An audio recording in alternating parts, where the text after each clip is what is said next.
All right, the portfolio window.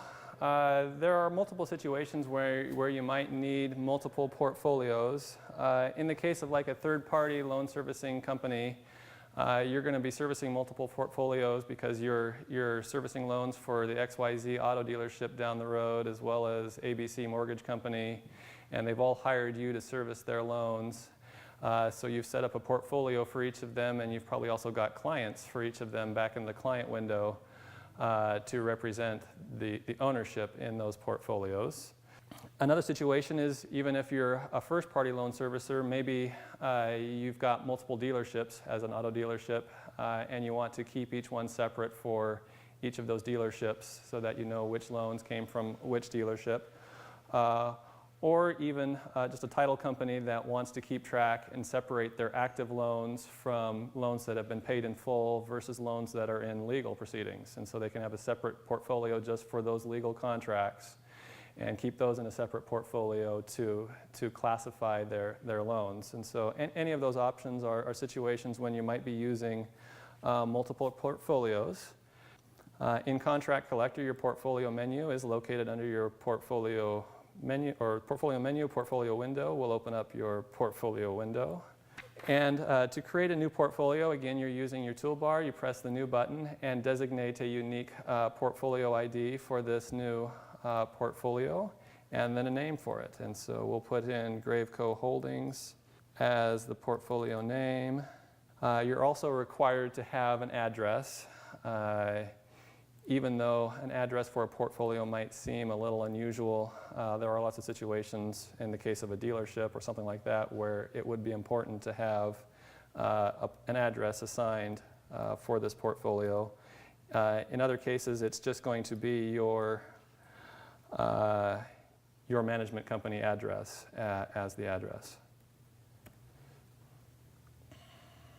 So we'll save that address and say OK. The next required field for your portfolio window setup is the GL info. This is all of your accounting, and so whether you're using the general ledger of the software or not, you are required to have this GL info set up. If you're not using the general ledger, then it's just done in the background for you, and you can kind of somewhat ignore it, but the software does require it for its processing. So you will be required to set up at least one. And what this message is telling me when I press that Setup COA button is there isn't a chart of accounts set up. Do you want to create one? So this is automatically for me going out and doing the chart of account duplication, creating a chart of accounts specifically for this portfolio 004. It's allowing me to choose which one I want to copy from. Generally speaking, we recommend that you kind of keep it simple. Keep them all the same if possible. It will simplify running reports and consolidating reports if they're all the same. And it just makes it easier to keep track of as well. In some situations, if you are doing third-party loan servicing, there may be a need for them to be different, but we recommend minimizing that as much as possible. So we select which one we want to copy from, and now it's copied it and it's created all of those chart of accounts for you. It's set up this screen. Generally speaking, you don't need to make any modifications to this unless there are any specific changes that you do need to make. Generally not. Move on to the next required item, which is the client info. So the client info ties back to the client window and who has ownership in these loans. And so if it is something that's split ownership, I can designate that 25% is owned by this client. And I'm going to use a date way in the past, and I'm going to use a date also that's at least the first of the month, preferably the first of the year is going to work better. And again, I'm going to use a date way in the past. The reason being is if I do go back for any reason and input any financial information for 2006, for whatever reason, I want to make sure that has ownership. Otherwise, that money just went into Neverland. Nobody owns that money, and that can create some problems for running reports. You are required to have 100% ownership for any portfolio, and so I do need to designate my percentages until we equal 100%. But as soon as I've got 100%, then now I've completed all the required fields for this portfolio setup, and I can use the Save button up on my top toolbar. to save these changes. If I had forgotten anything that was required, I would get a message that says such and such is required, and it would direct you back to that field. If you forgot to fill in an address, it would bring you back to the Details tab, bring you to the address so that you can fill in whatever you forgot.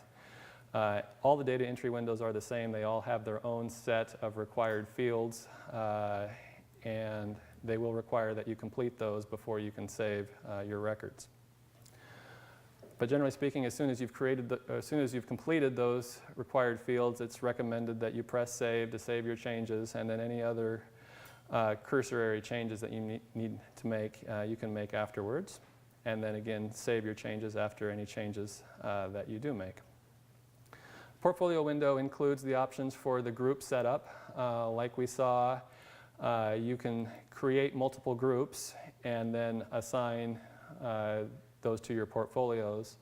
There may be lots of different reasons why you're using groups. Again, if you're an auto dealership, maybe you want to track your Ford dealerships versus your Mitsubishi dealerships, or if you're servicing loans for lots of different mortgage companies, you want to track different types of mortgages and what types of mortgages that portfolio may be holding. Or maybe you have different states, and so you have portfolios in different states, and you need to track which portfolios are in some states have certain reporting requirements, others have others reporting requirements, so you can separate your portfolios off a state. It can be used for whatever you want to use it for, or it can be just not used at all, but it is a feature that's available there for you. It's also used with the financial statements, and so if you do set up a Washington portfolio group, and then you have lots of different portfolios in that group, you can then run a consolidated set of financial statements on all of the portfolios in that group and report those.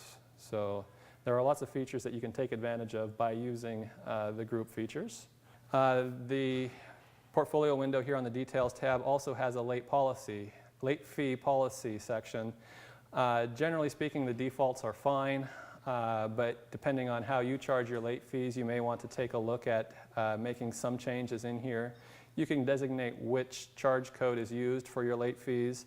You can also set a threshold for don't charge a late fee if less than $1 is owed. We're not going to worry about collecting late fees if they owe 10 cents. We're just not going to worry about it. So you can set this threshold at $5, $10, $1. Whatever you want, or leave it as 0, and if 1 cent is owed, then you're charged a late fee. That's fine too. And you can also designate what the late fee is charged on, or at least as far as the percentage. If you're charging a percentage for your late fee, then that percentage can be on either their recurring amount, their total balance due, or just their monthly balance due. So again, depending on how your late fee policy is written, you might be making some changes in here, or you might not. Some other common features that you're going to want to set up on your portfolio window are going to be your contract defaults. The contract defaults allow you to specify what most of your contracts are going to do for this portfolio. Let me go back to one that's filled in here. Yes, to save changes. So for this portfolio, defaults were set up. The contract type for this portfolio by default is going to be REM. The default status is open. These are the interest setup defaults for that contract. Fixed interest, 365-day year, simple. The late fee defaults are set up, the number of grace days, min-maxed or fixed amount, etc. So all of your contract defaults are set up. These again are just defaults, and so if for whatever reason you're doing a new loan in the contract window for this portfolio 003, but instead of it being a 360, the term, which is currently set to 360, if you were doing a 180-day loan for this particular contract that you were creating, you can change those settings in the contract window at the time that you're setting it up so that you can override any of these. This just allows you to create, simplify your setup in the contract window, as well as ensure that there's some amount of consistency into how those are set up. You don't have to remember what your settings are. It's kind of done for you to some extent. Finally, for contract collector, the portfolio window has a contract info list, which is going to be the list of all of your contracts that were created in the contract window that fall under this portfolio. And so this can be a convenient way of viewing for each portfolio what loans are outstanding. You can sort this on contract type and date ranges, and it's going to show you totals for each portfolio that's being displayed.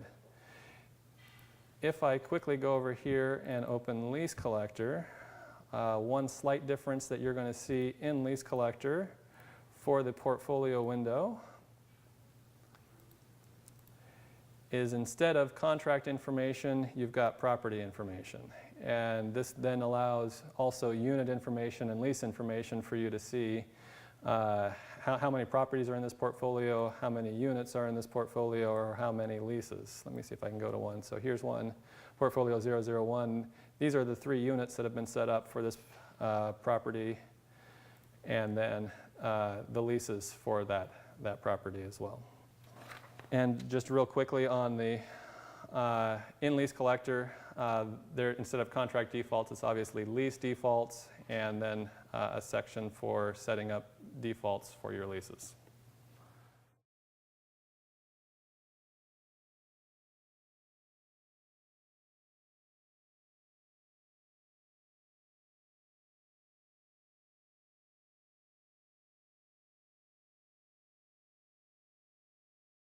So now we're getting on to more of the meat and potatoes of what you're going to be dealing with more on a daily basis in Contract Collector.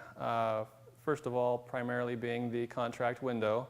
Of course, the contract window is obviously used for inputting all of your loan and borrower information, keeping track of when payments are due, and what their past due balances are, when they last paid, and all of that good information. So going into the Contract Collector software, of course, that information is in your contract window under your contract menu. Again, you can also access the contract window using your data entry screen toolbar. Whatever method you prefer works just fine. In the contract window, again, there are a set of required fields that you must enter before you can save any new contract. And while the list looks pretty long, if you look at the list of required fields, once you start to consider fields that will default automatically based on what you put in. For example, when I put in a name, the sort name is going to default for me. The sort name is required, but the software will kind of fill it in for you once you specify a name. Same thing, once I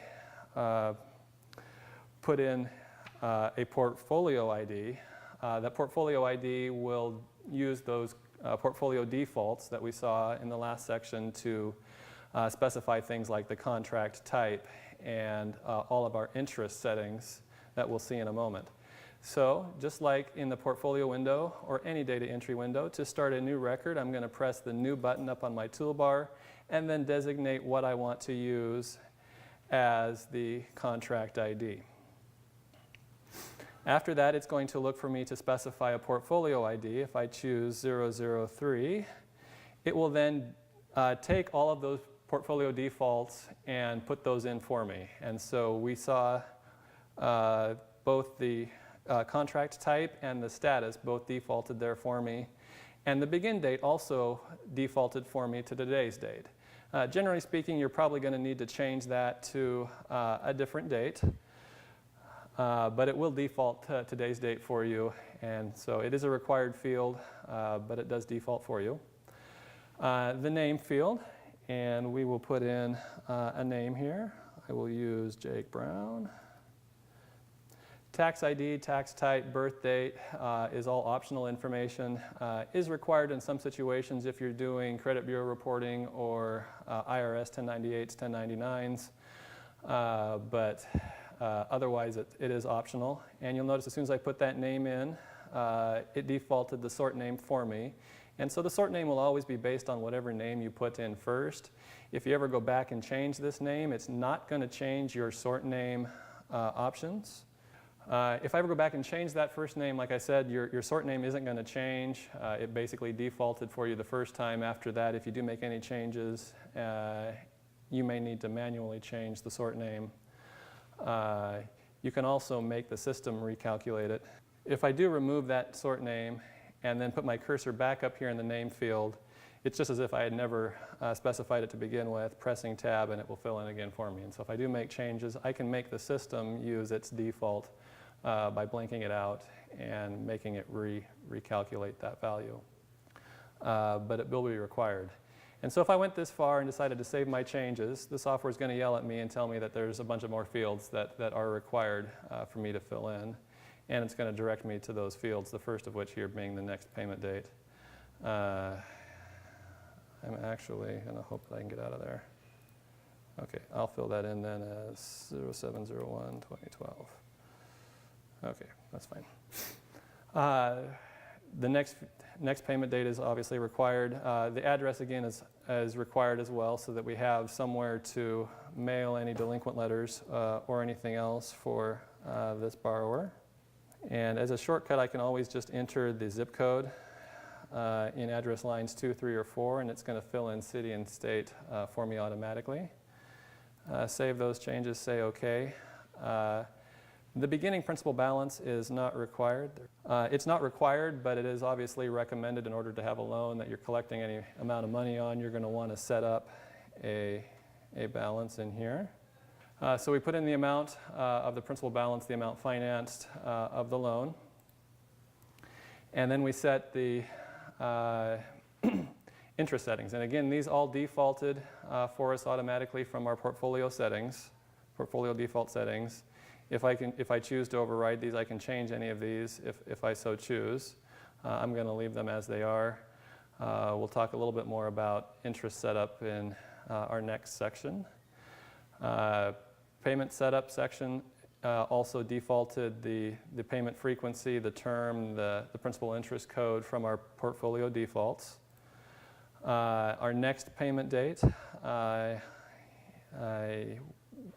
month from their interest start date generally. It can be any date, and so the system will default that 1 month away. I put it in up here, which is why it came in, but the system would also default it. But if you need to edit that date, you can put any date in you want as the payment due date. Payment number generally starts off payment number 1. If it's a loan that's existed for a while, you can specify a different payment number. And the payment due day is defaulted based on your next payment due date. One example where you may want to change this number, if your interest started, or your first payment was in February, which only has 28 or 29 days in it, then the payment can only be due on the 28th or 29th. But you want, from that point forward, all payments to be due on the last day of the month. Then you would change this due day to be, instead of the 28th or 29th, you would change it to the 31st. That way, if there's ever a 30th or 31st, or whatever the last day of the month is, it's going to put the payment due on that day. Or if you want all payments due on the 28th or 29th, then leave it as the 28th or 29th, and payments will continue to be due on that designated due day. Finally, the last fields that are required for our setup are the payment interest schedule. So we put in an interest start date, which is generally by default the begin date. Effective date, which is by default the next payment due date, which generally speaking those are going to be just fine and you're not going to need to change those. You'll notice the interest rate defaulted again for me based on the portfolio settings. And then I can use the calculate button now at this point based on those parameters to calculate what the necessary payment amount is for this loan to amortize over this term. Exit this screen and it will fill in that payment amount for me back here in your payment interest schedule. At this point, finally, we have completed the required fields, and so we recommend pressing save as soon as possible to get those saved. Some additional setup that may be required is the late fee setup. And again, if you're using the portfolio defaults, these all defaulted from there. Am I sounding like a broken record yet? And so if you want to, you can change these and make them anything that you want them to be if this loan is slightly different from the usual ones in this portfolio. The Names tab, which I will talk a little bit more about, is one of our data entry or indirect data entry grids, being that I cannot enter information directly into the grid. There's information down here below. So I can input middle name information and any other optional settings on here that I want to identify my borrower or borrowers. Again, tax ID and tax type is optional. May be required if you're doing some other processes throughout the software. Driver's license information and state, and their monthly income amount. And the ECOA code is also for credit bureau reporting. Once you've made any changes, press your save. One thing I can note here is you will notice that generally the name does not include their middle name. This is for their letters and such that you're sending out to them generally. Most letters go to first and last name, not to the middle name. If you want to, you can make sure that this name includes their middle name, and you would do that just by manually now putting it in and the first name, and then the system will keep it there for you. So if I put in Edward, if I specifically specify that I want their name sent as Jake Edward Brown, then I can do that, save those changes, and now letters will be addressed that way, and my name's information shows, what each of their names are. Also in the contract window, let me start over and open it fresh. In the contract window, you will notice that the preview and print buttons are available. Even though it's not a report, it's a data entry window, there are several of the tabs that you can actually still print from. Different situations where you might use this: if you were just setting up this loan and wanted to print the contract for it or send a letter to the borrower, we can choose the option here from our report ID dropdown, hit preview, and now it's created that contract or the letter to the borrower with their information input in there. And so in this case, Gas and Trot is my user ID. Let's go back to my 1006. And if I preview or print, here's the letter for Jake Edward Brown that we just set up for him to send him a welcome letter or something like that. Or if you just wanted to print your settings, you can choose the listing option, preview or print, and it's going to print. So here's how the interest was set up, their name information, their balances, and a concise little report that you can print off for how this contract was set up. And as you change tabs, there are several other tabs that employ these preview and print options. For example, if I change to the payment interest setup, you'll notice those buttons go away. They're no longer available. There's nothing or preview to print from this particular tab. If I go to the images tab and go to something that has images, you notice preview and print are available. This is going to be the same as pressing preview or print down here to preview or print images. For your payoff quotes, if you're wanting to specify a payoff quote, let's say for the end of this month, I can save this payoff quote, and once it's been saved, I can choose one of my report layouts, and there's two different ones in this case. And then my preview and button and print buttons are available, so I can easily, right from the contract window, print a payoff quote to provide to this borrower or to put in their file or whatever's needed. And finally, the third other tab, the ledger tab, actually the fourth tab on the contract window that allows printing is the ledger tab. We looked at that already for printing or previewing the ledger. So there are several tabs on the contract window that allow those options. Balance adjustments are something else that you may commonly need to do for some of your contracts.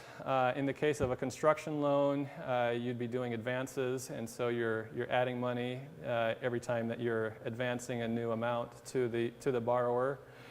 So you'd come in here to, under your payment and interest tab, there's a balance adjustments tab, and this has the ability for you to add adjustments. And so these can be positive or negative. Maybe you're forgiving a certain amount of their principal.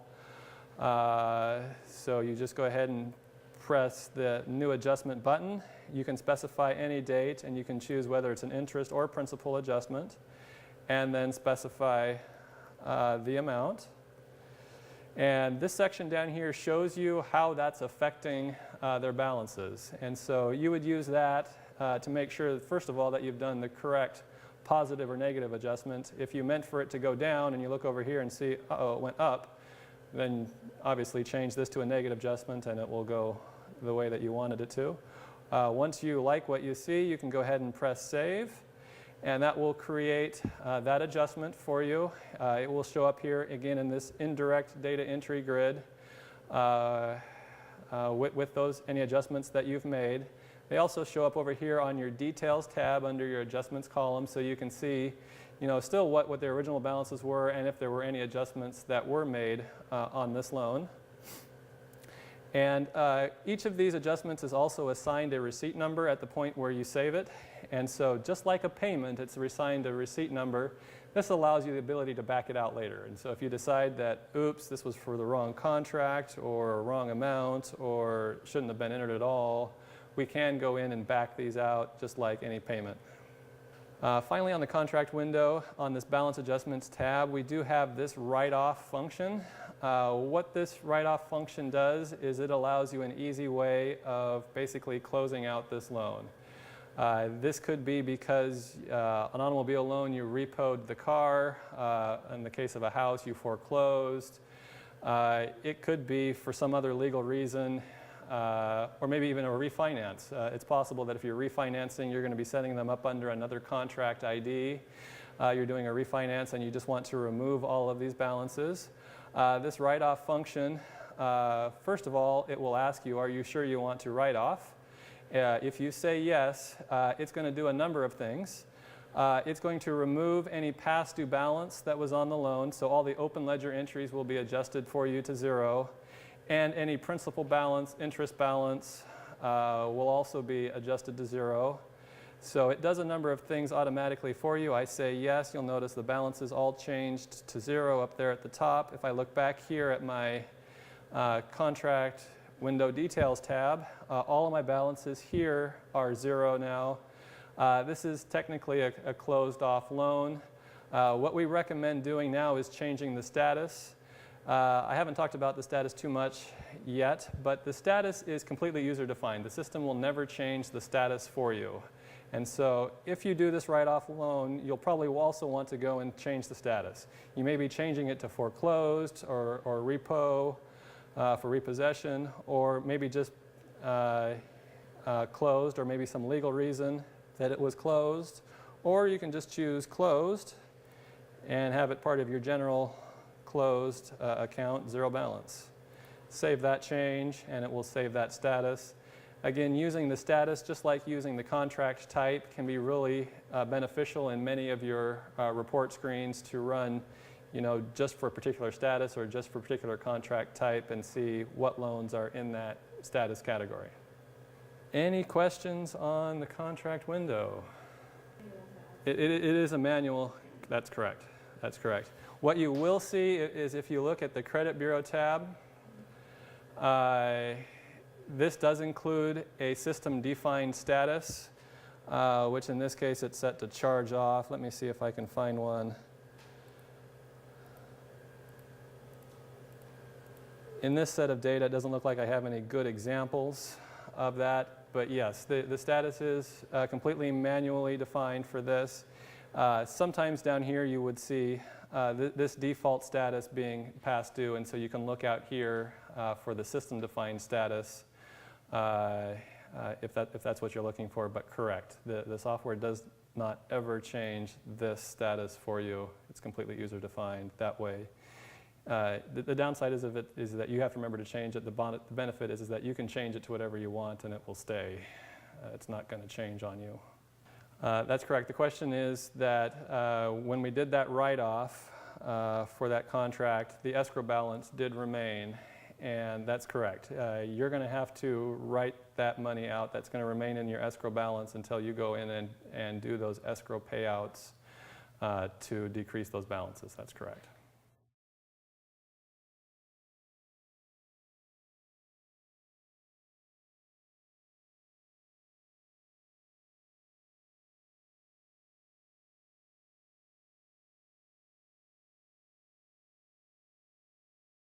Okay, the interest setup. As we saw in the contract window, there are quite a number of interest setup options that you have to choose from. They all calculate interest a little bit differently, and so it's going to be a matter of selecting the right options so that interest is calculated in the way that you want to calculate it. The first options that you're going to be dealing with are the interest method. That's the first drop-down list in that interest setup section. And the four options in that window are your fixed length interest or fixed interest, variable length interest, also called variable interest, or variable days interest, and rule of 78ths, also called front-loaded interest or sum of years digits, and then a fixed interest, fixed principal option, which is really uncommon but is one of your options that you may need in some circumstances. Most companies really only have one set of options that they'll use, which is what they'll set up in the portfolio defaults, and those will always be what they use. Or if you're a third-party loan servicing organization, then you may be doing all different kinds. Just kind of depends. Fixed length interest is going to be based on the number of days in each period. So for a monthly payment frequency with a 360-day year, that's always going to be based on 30 days of interest. With a 365 days, it's 30.5. So it's a very slight difference depending on your number of days. And we're going to look at a couple of examples. All of these examples I tried to keep as similar as possible so that we can kind of see what those differences are and how interest is calculated.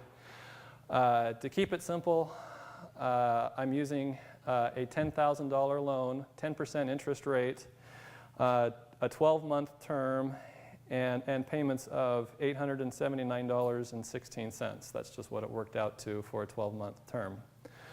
As a result of this example, we're going to be able to compare apples to apples, but it's not a real great example to see very much difference in your interest. Obviously, when you start looking at longer terms, larger amounts for principal balance, that's where you start to see a lot larger differences in your interest amounts. So this example isn't very exciting, but I hope it keeps it simple and allows us to see apples to apples what interest amounts and interest calculation methods and how that makes a difference. So this first example is a fixed interest loan. So it's based in this case on 30 days in each of the 12 payments. And so at the end of the day, what we end up collecting is $552.95 in interest. And we will compare that to the other numbers that we get on the next options. So kind of just try to remember that number if you can, but it's on your handout if you can't.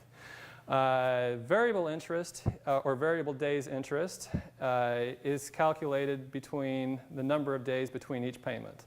So for example, if a payment is made on January 1st and then their next payment isn't made until February 10th, we're going to collect the interest on those actual number of days between those two payments.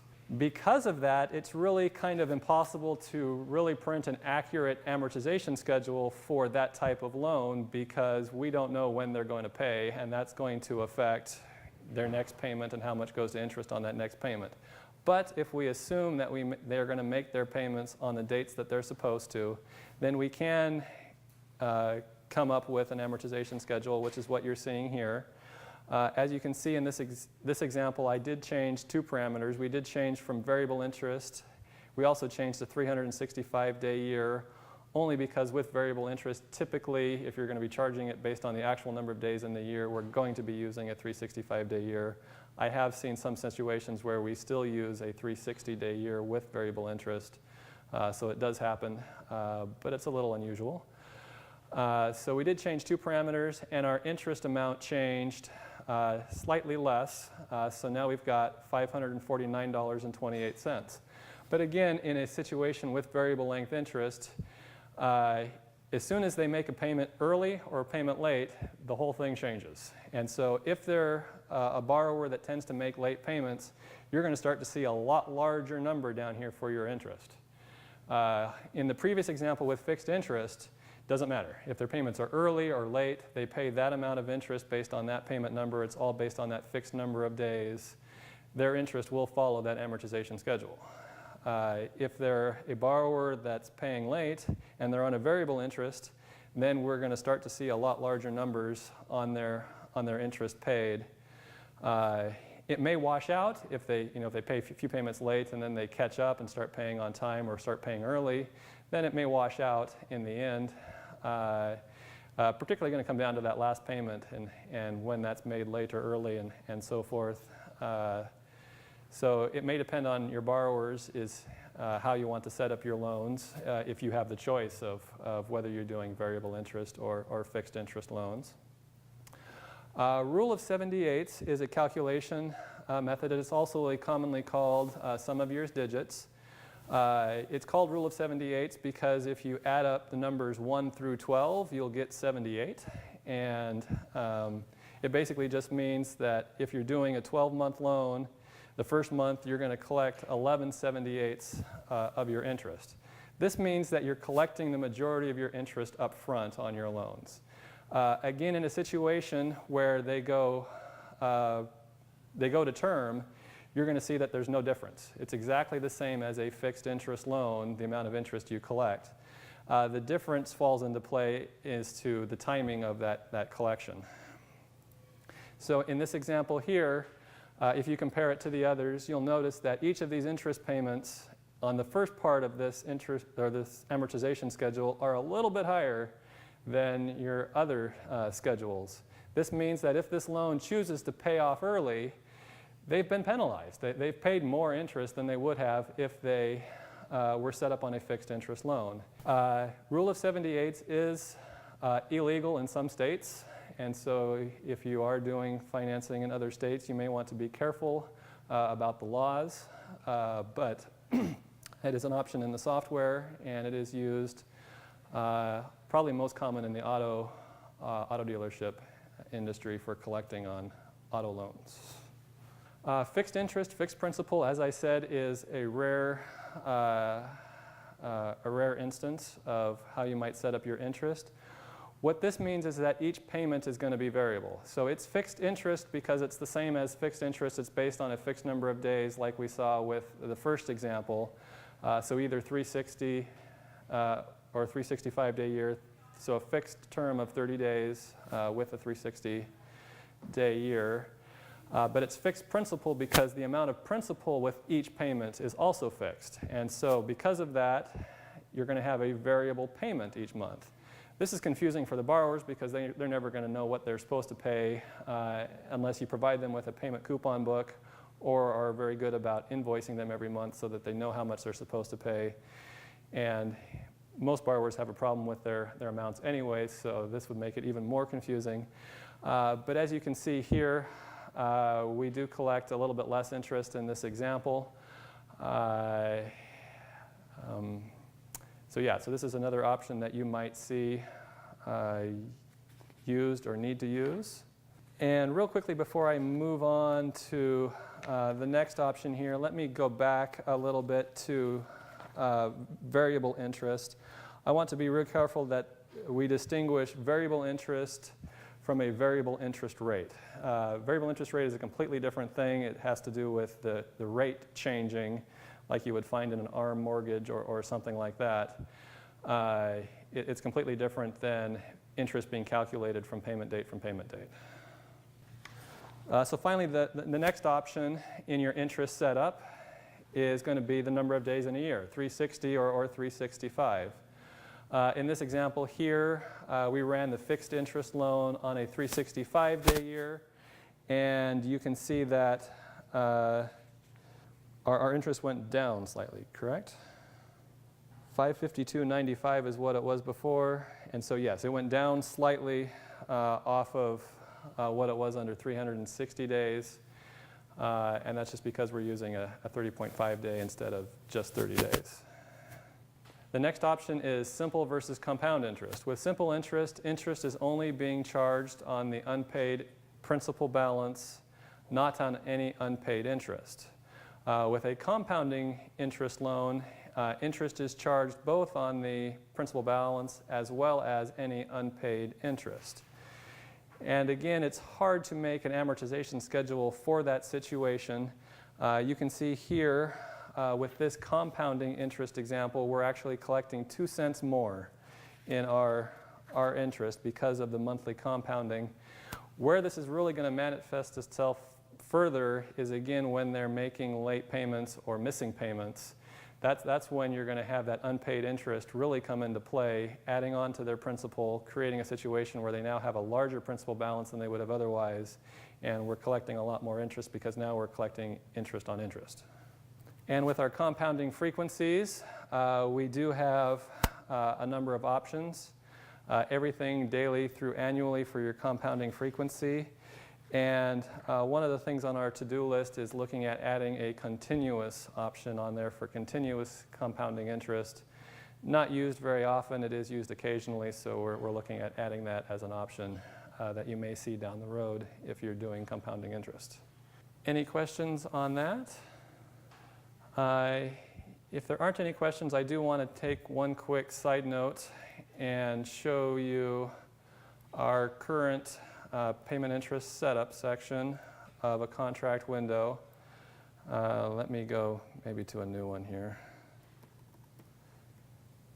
If you're setting up a new contract, there is an option that we're calling first or variable first payment. It's a checkbox that appears right above your payment interest schedule.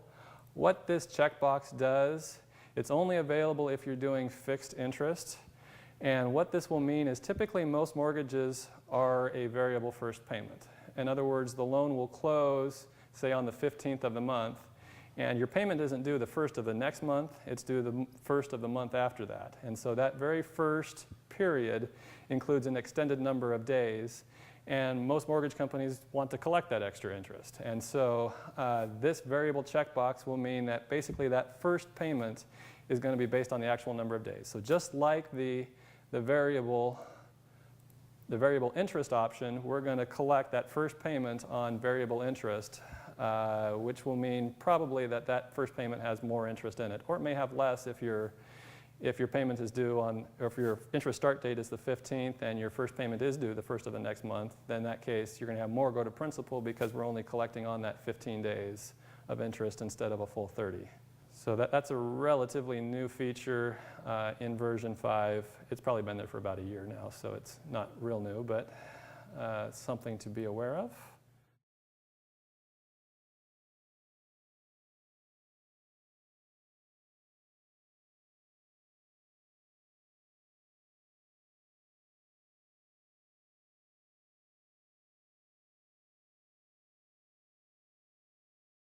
There are a number of different error messages that are going to come up throughout using the software for any number of different reasons.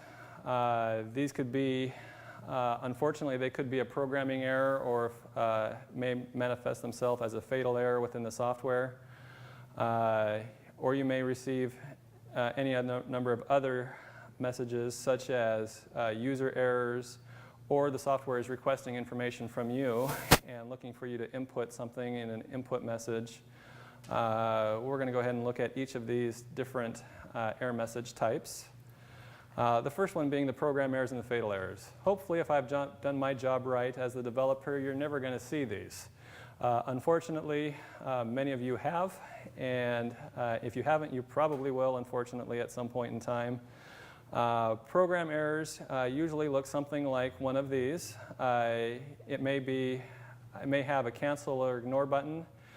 Generally, we recommend, if you can, press ignore as much as possible. It may seem like you're pressing it 100 million times. Try to get through it if you can. It's usually better if you can.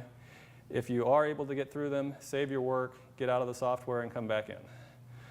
If you don't get out of the software after getting any program error, you do ignore through it, the software will bug you. Do you want to leave the program? It's kind of reminding you that it's had some kind of major crash and it's a little lost. It wants you to exit as soon as you can. It's allowing you to save your changes, so do so and get out. It may look like this one here in the upper right-hand corner where it just has an OK button. It's kind of the same thing. Generally speaking, if you do get any program errors, you're going to want to call technical support and let us know so that we can get it fixed and so that it will stop happening. it's usually become of some kind of unique circumstance based on the way you've set up something that it's happening. It may be due to a certain set of steps that you took. And so we may ask you, what did you do that caused it? And if you can provide that information, it would be helpful. Worst case scenario, you get one of these, the fatal error, which unfortunately is going to shut you out at that point. As soon as you press OK, it will shut down the program at that point. Any unsaved work will be lost. Generally speaking, it's not very much. And generally speaking, fatal errors are not consistent. And so definitely give technical support a call, let us know, but chances are you're going to be able to log back into the software. You can do exactly what you were doing before, and it's not going to happen again. The most common reason for this is it's a communication error with your server.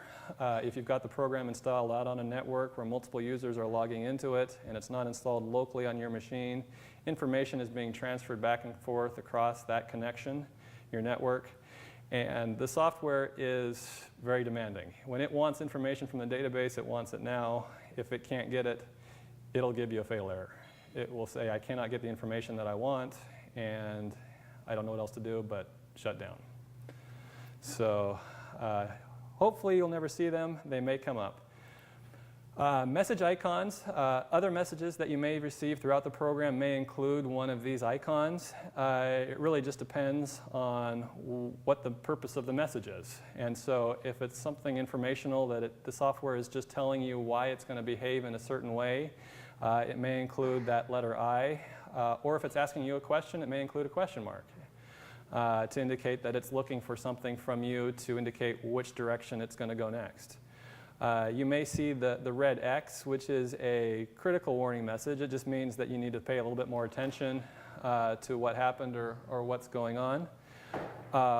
Or the exclamation point, kind of the same thing. A little bit more attention is warranted. Some caution is needed. It's trying to tell you something, possibly because of something you did or something that it needs to know. User errors. These are because you, as the user, did something wrong. It may be because you forgot to fill in a required field. It may be because you input something that isn't valid for that field. You put in a number that's not acceptable for what it's looking for. For example, with the next payment due information, if you're doing semi-monthly payments, you can specify what day of the month those payments are due on. There are certain parameters that you have to meet, and so certain values are not allowed, and so you may get one of these critical error messages telling you that you did something wrong, you need to fix it. Sometimes the software will even fix it for you. So if you put an invalid value in, it's going to give you a message and it's going to take that value out for you so that you cannot possibly save it with it there. So those are some of the user errors that you might see. Other times it might be giving you information. These will typically include that I on the icon. But these are just telling you that based on what you've chosen to do, this is the direction the software is going to go in next. And so it tries to explain itself and provide you with a little bit more information as to why you're getting the results you're going to get next. It may be because you put in criteria for a report and there aren't any values for the report that meet that criteria. There are no results to report. And so it's telling you we're not going to print a report because there's nothing to print. User questions are something else that you might see. In this case, the software is looking for direction from you to know where it's going to go next with the question mark. And it gives you normally different options. So saying yes or no is going to mean something different than cancel. Or it may even give you specific options such as back out or delete if you're trying to delete a ledger entry. And it's going to give you the option, we can cancel it, we can just back it out, which will leave the entry there but reverse it, or delete it. And so it's looking for some input from you as to where it goes next. And the confirmation messages that we've seen are another example. Anytime you try and delete something, it's going to want to confirm that you really want to delete it. Say yes or no, and that will determine what happens next. Sometimes it's looking for a little bit more information from you than just a yes or no. It's looking for a specific date or a specific number. And so it's asking you to fill in a date or a number or a value, and then press OK or cancel to continue or cancel to abort. You may also see some messages in the upper right-hand corner. These are generally referred to as passive messages. They just kind of come up to tell you a little bit of something, but they don't get in your way like some of the other messages we've seen where you have to press OK. It's just going to come up in that upper right-hand corner, and then generally as soon as you move your mouse or press any key on the keyboard, it will go away. And so it's not as obtrusive. Again, it's providing information or telling you why something is happening. In some cases, you can't use all as an ID. And so that might be the message it gives you and then just goes away and takes away the value that you put in as all, and you have to put in something else. You may see some warning messages throughout the software. These are generally a little bit more critical in nature, and like I was saying earlier, typically these include the icon for the exclamation point or the kind of the stop icon for some kind of more serious message. And again, used for different purposes. They may have yes, no, cancel buttons for you to make a decision, or they may just have OK, but they generally warrant a little bit more attention. And finally, we've got what we call status bar messages, which are going to appear in the lower left-hand corner of the software, and we'll take a look at in a moment here at those in the software. But they provide you more information about the field that you're in. And so in this case here, you can see we're in the contract ID field of the contract window, and that lower left-hand corner is giving us more information about what keystrokes or mouse functions we can do in there for both our drill down options, as well as in this case, there's an F10 option for work list to do a work list. And so that status bar message will always indicate what you can use. And we'll also look at tooltip messages. Tooltip messages will come up usually when you hover your mouse over something, and it will tell you what the purpose of that item is for. So just to look at those last two examples real quick in Contract Collector, let me go in and launch the software here real quick. And so like I was saying, if you bring up that contract window, it may be very hard to read. If you can see it at all, and my window isn't minimized, that will help you in seeing it. It's not covered up. But you'll see as I navigate each of these ID fields, this status bar message down here is changing to indicate what kind of mouse click options and what kind of keyboard options I have available to me for my finds and my drill downs and so forth. And so generally not very important information, but can be real helpful in particularly learning the software as to what you can do where. For your tooltips, again, with your main toolbar, if you hover your mouse over each of the buttons up on your main toolbar, it will give you the tooltip text for that. Another way that that's commonly used is in any date field. If you hover your mouse over a date, it's going to give you a tooltip which will show you the day of the month, or I'm sorry, the day of the week, rather, Tuesday, Wednesday, Thursday, for that particular date. Not real useful, but can be helpful if you want to know what day of the week that was. And that it's also used, again, for most buttons. And so any of your buttons anywhere on the screen or up on your toolbars, you can hover over and see what the purpose of those buttons are for. And again, pretty much everywhere you find a button, you'll find that ability. That's a disabled button, so it doesn't show it, but that one doesn't have one. Most buttons do. Sometimes in this case, it just shows you what you already saw. It's the new adjustment, so it's not real helpful. But it may be in some circumstances to get more information on what a button is for.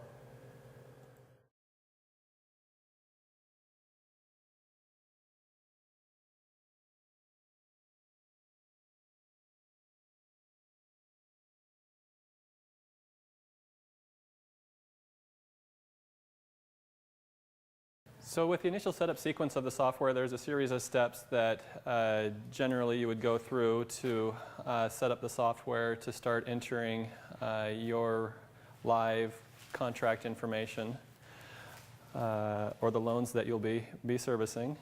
The very first step that you're going to start with is the clear all data process.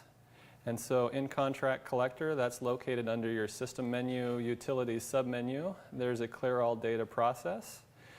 And it will make sure that there are no other users in the software so that we can have exclusive access to those database tables so that we can update them. And the very first time you run this, it will not require a password. Once it's been run once, any additional times will require a password. That's to protect your information so that any disgruntled employee on their way out of the office doesn't set you back and erase everything out of your software. You should have backups anyway, but still you don't want them doing that to you. And so if you have to run it more than once, you may have to give technical support a call, and we can give you the password to run it again if you need to. There are several things that won't be cleared out of the system when you run this process. Basically, this will just clear out the demo data that's included with the software so you can practice with the software and enter fake loans and kind of see how the software works. Once you're ready to start using the software, you will want to run this to clear out like the loan database table, your client and portfolio database tables. This will clear out all that information, leave you with blank databases ready for you to enter your information. But it's not going to clear out things like some of the reports. It's not going to clear out a general set of the chart of accounts. It will leave one skeleton set of chart of accounts in there for you. And a lot of your codes will remain in there. Your type codes, your status codes, all of those will remain in there so that you don't have to populate all of those database tables over again. Your charge code tables, all of that's going to remain in there. So it just clears out what you would need to have cleared out. When you say OK to run this process, it will again confirm that you really want to run it. You say yes, and it will tell you that it completed successfully. And then it's going to direct you for a management company name. This is the main primary management company that you're going to be operating under, your global umbrella management company, if you're doing multiple different portfolios. And so we will put in Graveco Holdings, Inc. for our company name. And the next thing that it will direct you for is an address, again, for that primary management company. And so we will specify our address. And again, the shortcut for a zip code to fill in city and state for you. Save those changes and say OK. And what that process just did was it set up a number of things for you automatically. We actually created your first client, your first bank, your first portfolio. All of that, as we'll see in just a moment, was all set up for us, which simplifies a lot of the data entry that you have to do, particularly if you are just a first user of the software. You're not going to be servicing multiple portfolios. You're only ever going to have one portfolio. You're only going to have just one bank. We can pretty much negate a large majority of the setup sequence steps that are required. Really, at this point, a small company could theoretically start in and add a new contract right at this point. We can go to the contract window and set up a new contract for the portfolio, Graveco Holdings, Inc., and we don't have to worry about the client setup.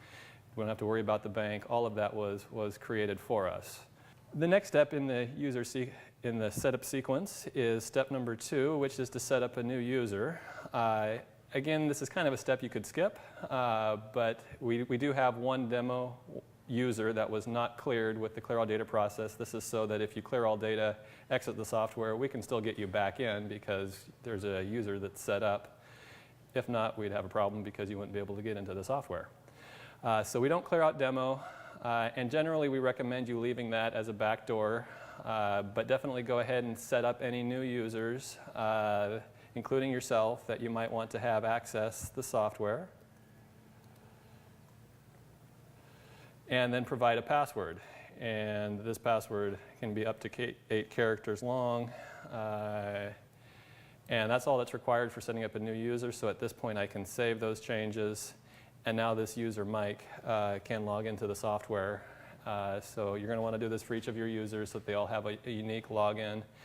This is also used to record who does certain things within the software. There's an audit file, which we'll see a little bit later, that keeps track of all this information that users are doing. Not everything. We don't record every little thing that you do, but anything major, deleting records, anything that we've deemed important, we're going to keep track of who does it. It gives you the ability to trace back certain things to certain users. So we definitely recommend that you have individual users set up and their ability to log in uniquely into the software. The next step, which again can be skipped in some situations, is the management company window. Management company window, this is what was populated when I specified the management company name and address. So you'll see that Graveco Holdings Inc. is filled in as the management company name, and the address is also filled in. If you wanted to add phone information, this is when you would do that. You can add some phone information. This will appear on some of your letters and notices, so it's not a bad idea to have this populated. And this is also the management company window is where we have our options that we may want to set up so that we automatically create the report calendar entries as well. So once we've made our changes, we can save our changes, and that completes the step number 3, the management company window. The next step is to at least verify your chart of accounts. Again, we don't clear out all of the chart of accounts. We leave one set in there, generally as portfolio 001. And so if we run this, this will show us this default set of chart of accounts. Again, this is probably just fine for most basic needs. If you need to add to this structure, now would be a good time to do that in your setup sequence. If you have any accounts that you know you'll be using for all of your portfolios, now's a great time to get those set up so they'll exist when you go to set up your portfolio. The next step, step number 5, is the bank window. Again, when we input that information immediately after the clear all data process, the software automatically created a bank. It gave it the name Graveco Holdings Inc. and used your address that you specified again down here as the address. It gave it a dummy transit number of all zeros. It set you up as account number 1 and next check number 1. Again, in most circumstances, that's probably just fine. You don't need to worry about it. What we do recommend doing, if you do want to set this to your correct bank name, you can come in here, plug in Bank of America or whoever you're using. Change the transit number as appropriate, set the appropriate next check number and account number. That information is only going to matter if you're using the microchecks to print that information. If you're using pre-printed checks, it's still a good idea to make sure your check number is correct so that the records in the software match up with the checks that are obviously being printed. But if you're not using the check printing, you're not using the general ledger, then again, this bank information may not ever apply, and you can leave it at the default settings.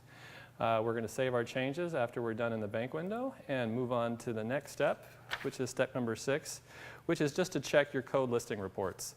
Again, we didn't clear any of the codes when you ran the clear all data process, and so each of those code reports basically should probably be run at this point in time to make sure that those are all set up the way that you want them to as far as any charge codes that you may need to use throughout the software, your type codes.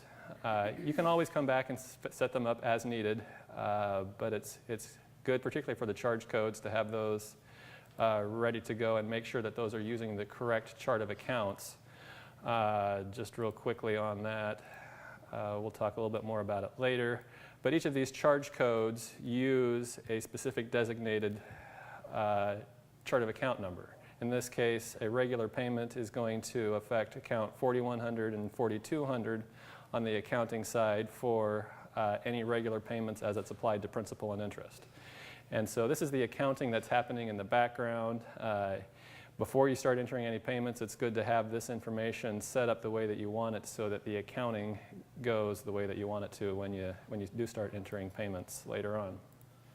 Step number 7 in your setup is to start setting up your clients and your portfolios. Specifically, step number 7 is your client window, and step number 8 is your portfolio window. There are several different options that you will have in dealing with your clients and your portfolios. The simple situation is where you have one client who has 100% ownership in a portfolio, and that portfolio has X number of loans. That's example number 1 here. Very simple. You may be in a third-party loan servicing situation where you're starting to have multiple clients come into the picture, and they still have 100% ownership in each of their portfolios, and each portfolio has a different set of loans. That's what you're seeing here as example number 2. You may be in a situation where you have one client, but they have multiple portfolios. And so client A still has 100% ownership in portfolio X and has 100% ownership in portfolio Y, and each of those portfolios have their own set of loans.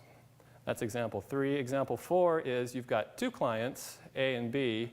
Each one of them has a designated percentage of ownership in the portfolio, maybe 50-50, maybe 25-75, 40-60, something like that. Or in that same situation, you may have 3. You maybe have A, B, and C, and each one has 1/3 ownership in the one portfolio. Or you may be in a really complex situation where you've got several clients and they each have multiple different ownerships and multiple different portfolios. As long as each portfolio has 100% ownership by somebody, that's all that's required. This is certainly more complex, but it can happen. So that's the general relationship that you're going to see between your clients and your portfolios. Basically, the clients are your investors that have ownership in the portfolio.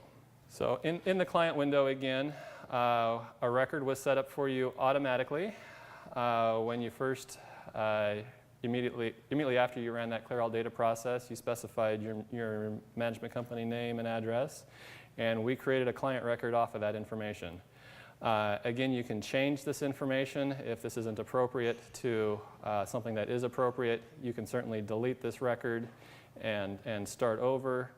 You may want to use a completely different ID sequence for identifying your clients. Maybe initials are going to be better than just 001, 002. Maybe first initial and last name. You are limited to about 6 characters for that ID, but you can certainly do something a little bit more meaningful than 001, 002. After a client has been set up, it's pretty simple. It just requires the client ID, name, and address for the most part. The next thing is moving on to the portfolio window and setting up a portfolio. And we did discuss the portfolio setup already. So you already know about the required fields and the GL info and client info that's required there. But again, this just ties back, the portfolio information ties back to your clients, and you always have to have 100% ownership here in the client info tab of the portfolio window in order to save the portfolio. So after the portfolios are set up, then we're ready to finally start entering contracts into your contract window. The first time you bring it up, you'll get this message that there are no records on file, or any data entry window, in fact. If there are no records on file, you will receive this message. Simply say OK. It automatically puts you in new mode, so you don't have to hit new. It's already done that for you. We're ready at this point to start entering our new contract at this point. And with that, since we've already set up a contract in the contract window session that we went through earlier, we'll go ahead and move over to another copy of the software that has contracts in it. So now we've completed the contract setup. We've set up several different contracts here in the contract window, and we're ready to start entering payments. So to enter payments, we're going to use the payment entry window. And if these are new loans that we're entering into the software, we'll simply input payments as we receive them for these loans. And so it's possible that we may not have received any payments yet. We'll wait until we do. Or if we have received several payments for the last several months, then we do need to go in and enter those payments in the order that we received them into the software. And we can historically go back as far as necessary, even into prior years, if you choose to and want to enter all of that payment history into the software. There are benefits to doing that, in that you'll have all that information in the software. The downside is that requires some amount of data entry, of course, to go through and enter all those payments. we can always take a shortcut in the contract window, basically draw a line in the sand as to where we are at a certain point, and set the contract window up so that we can start from that point and just go forward and not worry about all of that past payment history. The downside to that is you don't have it into the system then at that point, and you can't run reports or access that information. But the contract window in either case is correct with their most updated information once you're done. And after that point, your contracts are pretty much ready to go and service on a regular ongoing basis then at that point. All you need to do, if you need to, is finish up some vendor setup to input any vendors that you may be doing escrow payouts for. If you're using the general ledger as your accounting software, then anybody that you're writing a check to needs to eventually be set up as a vendor in the vendor window so you can write them a check. So that requires some amount of setup there as well. If you're going to be running financial statements, and we will discuss financial statements a little bit more later, but we have a financial statement setup window, and the most important part with that is just to make sure that it's in alignment with the portfolios that you're using. And so if you've made any edits to your chart of accounts, you'll want to make sure that those updates have been made in your financial statement setup window so that those statements will be correct and they will indicate all the accounts that have been set up in your chart of accounts. The auto charge process, we will also talk about the auto charge process a little bit more in detail in another session, but once you've got all your contracts entered, all the payments are up to date, then on a regular basis you're going to be usually using the auto charge process to update your contracts as far as their past due payments and any late charges that need to be created. And that's the end of the initial setup sequence. Any questions on that? The question was, is there a way to use the payment entry window when you change the payment method to credit card or something else to have it automatically include a fee? And the answer to that is there isn't. We currently don't have any automatic fees that will be generated for any particular payment method, right? It's really the payment method. We'll discuss this a little bit more later, but the payment method is really for your informational purposes as it's designed here. That can certainly be something we look at doing in the future as an improvement to the software to automatically, or at least have an option to automatically generate a fee. And we will discuss the payment entry window here shortly, a little bit more detail.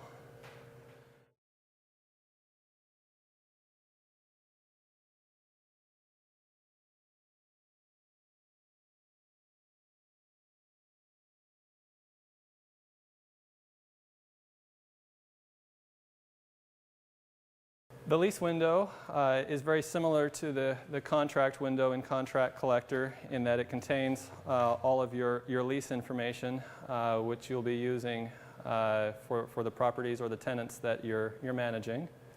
So if we move over to Lease Collector, under the lease menu, we have the lease window and all of the lease information for each of your leases. With the lease window, there are really only 2 or 3 potentially required fields. Again, there are a few more, but the others will pretty much default for you automatically. So if we go to set up a new lease, in this case, the lease ID defaults to being sequential. And so it's going to fill in a lease ID for you automatically, and it's going to look for you to fill in a lease type. You could skip this because this is going to be one of those portfolio defaults if we just go down here and specify one of our units. So I'm going to go ahead and just select one of my previously created units, Unit A, and you'll notice that filled in the lease type for me automatically, so I could certainly have skipped that. It filled in the move-in date again, defaulting to today's date. So if you want to change that as necessary, we just need to change that move-in date. And the move-in date will directly impact the status. And so if this were a future date, such as the end of the month or the beginning of the next month, then that automatically, in this case, changes the status for you as appropriate. You can still override this status if you want it to be something else, and the system will let you do that in most situations. So we will go back to June 1st for this date. And then finally, really the last required piece of information is going to be the name. And so again, we'll use Jake Brown as the name. That fills in the sort name for you. When we filled in the unit ID, I forgot to mention that also defaulted the address. They're generally going to be living in whatever unit they're leasing, so generally speaking, that default address is going to be sufficient. And at this point, we've filled in all the required fields, so we can go ahead and press save, and that will save that new lease entry. We do recommend verifying at least the lease information. The lease information was created automatically with your move-in date, but if you've got a fixed length lease that it does end on a certain date, you may want to come and fill that in. You can also fill in a little bit better description for the lease if you choose to, and save that information. Or if they're potentially renting more than one unit, for example, if they're also renting a garage space in addition to the living space, you may want to add on an additional unit potentially. So let me jump over to this lease and just show you kind of how that would generally look. With the indirect data entry grid, again, we're going to press the new button to start a new line, and then specify a unit ID for this new lease, and we can put them also in Garage 1. And so that will assign them that unit in addition to the living unit that they're in, Unit A. And we can then save those changes. I'm actually going to change the order here. The only reason I'm doing this is to make this the first entry and maintain our Unit A as the primary. So I'm going to set this as 2. That way we maintain Unit A as still the primary leasing unit. And we should probably also put it the same end date on here because its lease probably ends the same date as their living unit. And save those changes. The rent schedule is also set up for you automatically based on the unit ID that you specified. Again, it's probably wise to come here and check this information and make sure that it did get set up correctly with the correct next payment due date and the rent amount, which will default again from the unit window that you specified. If everything looks good, then there's no need to make changes. In this case here, since they're also renting that garage, we're probably also going to charge them a little bit more for the rental, so we're probably adding a new line to this entry, keeping the same date ranges. I'll use the same date. And rent code can still be rent, and we can assign it to the garage and just say that we're charging them an extra $100 for that, renting that garage. Save that change, save the record, and you'll notice that changes their next payment amount that will be due on June 1st. Late fee setup is pretty much the same as in the contract window. Under Other Setup, that contains the late fee setup information, which again can be a maximum, fixed, or minimum amount with a set number of grace days and either a flat amount again or a percentage. The Names tab, also very similar to what we've seen in the contract window, allows you to save additional information about your leaseholders: first name, middle name, last name, driver's license information, tax ID, tax type, and so forth. It also has a leaseholder checkbox. What this will be generally used for is maybe you're listing everybody who's living in the unit, but you only want to mark those as leaseholders that are responsible for the rent. And so even though there's minors living in the unit, you might want to keep track of who those names are as part of your name list here, but only the parents probably will be responsible leaseholders for the rental.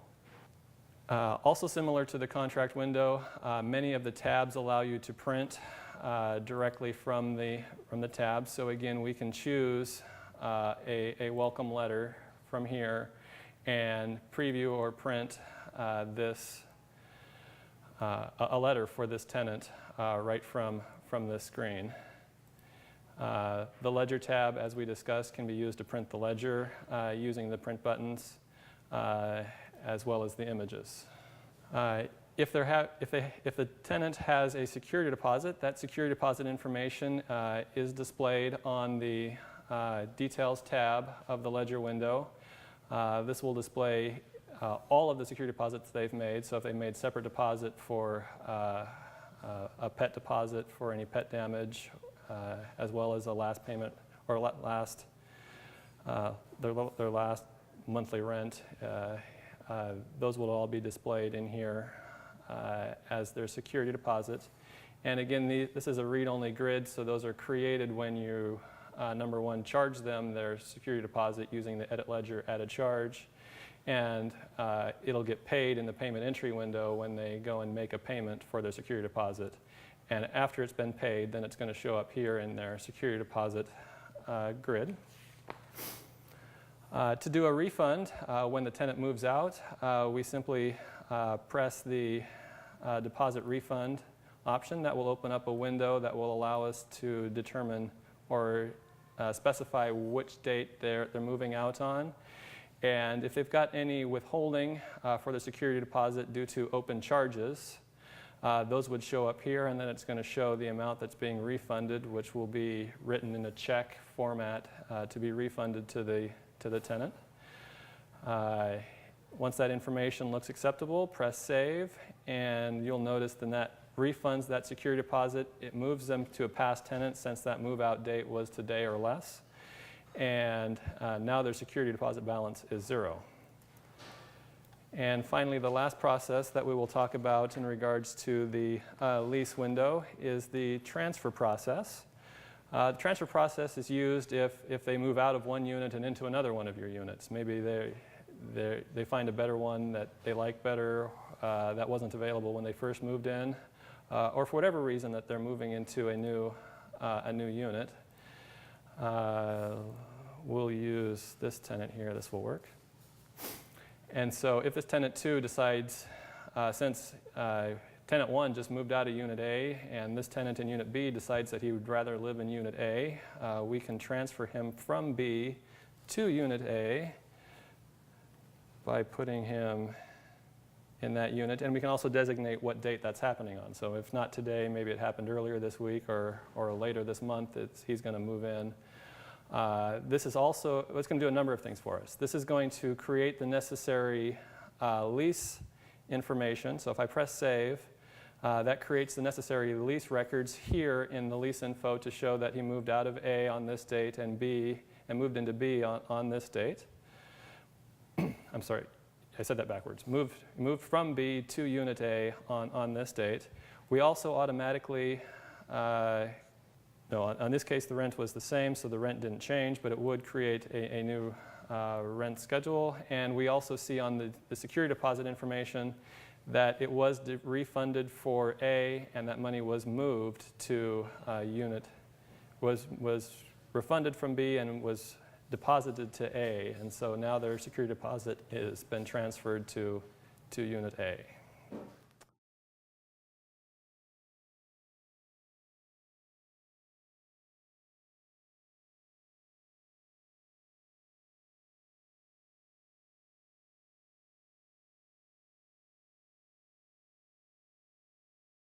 Okay, so the auto charge process is used in the software to automatically create both your regular monthly recurring charges as well as any late fees. And the same is true for both contracts and contract collector and leases in Lease Collector. Yep, like I said, the auto charge process is located in your portfolio menu and auto charge process. And it will create your regular charges as well as late fees. Some commonly asked questions about when should auto charge be run and how often should it be run. The answer is that it varies. It depends on kind of how you use the software and how often you use the software. So the first question is how often should the auto charge process be run? It kind of depends on when your charges are due. If your charges are due every day of the month potentially, then you're running auto charge every day to catch regular payments and late fees. If all of your payments are always due on the first of the month and late fees are always a 10-day grace period, then you only need to run it twice, once on the first of the month and then once on the 11th. And that's all the more you need to run it. The other question is should you run at the beginning of the day or the end of the day, or when during the day should I run this process? Again, depends on how you use the software. If you're using it once a week and you're logging into the software on Friday and entering all the payments that came in that week, then you're not going to want to run it first thing when you log in, because it's not going to know that those payments were received when you first log in. So you're going to want to wait until at the end of the day when you've processed those payments and then run the auto charge process to create anything that you didn't process a payment for, or so that you don't create any late fees that aren't appropriate. Or maybe running the first thing in the morning is going to be appropriate. So it kind of depends on how you're using the software as to what's going to work best. Generally speaking, running it first thing in the morning is what we would recommend in most cases. So moving over to the software to look at the auto charge process. Under your portfolio menu, you'll find the auto charge process. And this is a process window with an audit report, and so it has all of the reporting options as well. And your first option is to choose either preview pass, create charges, or historical report. We always recommend doing a preview pass, particularly of the auto charge process. The reason being, it's very common for somebody to misenter a date. Instead of typing 2012, you end up with 212. Which is obviously a year ago. That happened way in the past. You don't want to create 2,000 years worth of charges and late fees for a contract. If you run create charges, it will do what it's told to do, and it will create 2,000 years of charges that are due for this contract. Unfortunately, the only way to correct that situation is to delete them one at a time, which isn't fun for anybody to do. So we would definitely recommend using the preview pass. It will also indicate anything else that might be out of the ordinary. Maybe you forgot to enter a payment that came in and you notice that there's a late fee being charged that shouldn't be. There's any number of reasons that you're going to find in running the preview pass. It's really easy to do. Just hit preview and take a look at the report and make sure that what's on there is what should be on there. After you've previewed the report and are comfortable with what's showing on there, real quickly, any preview is going to indicate in multiple places that it's a preview. You'll see in the journal ID column that it's a preview. It indicates on the top that it's a preview, so you'll always know a preview report if it were printed separate from an actual pass of creating the charges. If you change it to create charges, you can now hit either preview or print, and it is going to still run the process. It is going to create those charges regardless of whether you choose preview or print. And this time when you look at this report, notice now that there's a unique journal ID that's been assigned to each of these charges. This is your receivables journal ID so that you can identify each of these records. Generally speaking, you don't need to print this report. You can always run it historically if you need it. It's not terribly exciting, but if you want to, you certainly can print it and keep it for your records. And there may be rare occasions when you need to run a historical report. You need to see what was created on some past date, so you can bring that up and preview the audit report as well, just to see what was created on some prior date. That might be helpful for troubleshooting problems that you're finding down the line with the way a contract was set up, or the way it was charged, or something that happened in a history of a contract. With the auto charge process, we've also recently added the ability for you to run the process for specific contracts. Previously, you were only able to run it for all in a portfolio. At best, you could choose the portfolio, and so you had to run it for all contracts in that portfolio. By being able to run it for specific contracts or specific leases, it gives you the ability to control what you're running the process for, particularly if we're having to redo a contract for some reason and you need to kind of reset it up from scratch. We've deleted it, and now we need to work it forward again on its payment schedule, we might be using the auto charge process for that specific contract only so that we're not dealing with anybody else, and then running it for various auto charge dates as we go. So that charge through date is the next thing that you can specify. I'm going to go ahead and leave that at all. You can specify a future date in here, and so we can specify the 1st of next month. But you'll notice at that point it changes it to a preview pass only. It doesn't want you to create anything in the future that you may not, that really hasn't happened yet. And so that way you don't create any charges that really aren't due to you. But this allows you to see a preview pass of what's coming up, which can be beneficial to see, you know, in a month's time what payments can I be expecting and things like that. And there also may be situations where because the 1st of the month fell on a weekend, you come in on Monday and you still want to run the process for the 1st of the month. You may change it from today's date back to the 1st of the month so that you can run it for the 1st of the month only and then deal with anything else that came afterwards later. Finally, some of the other options on the auto charge process. There are checkboxes for the recurring GL and calendar entries. If you do have recurring payables or receivables, you can use that checkbox to duplicate those. Those are outside of regular contract payments, and so maybe a mortgage payment that you're doing monthly, something like that that's recurring that really isn't a borrower payment. And the recurring calendar entries are going to be, if you've set up any recurring calendar entries in the calendar, this is the process that's going to duplicate those going forward so that you have those duplicate entries created for you. And then finally, there's some checkboxes for the audit report if you don't wish to run the audit report. Obviously, with the preview pass and the historical report, you're required to run an audit report because that's all that's going to happen is the audit report. If you do set it to create charges, you can choose to turn off that audit report. If you don't want to bother seeing it, you've already checked out the preview, you know what's going to happen. You can turn off that audit report and then just use the OK button to run the process. And lastly, I guess, there's also a summary detail report.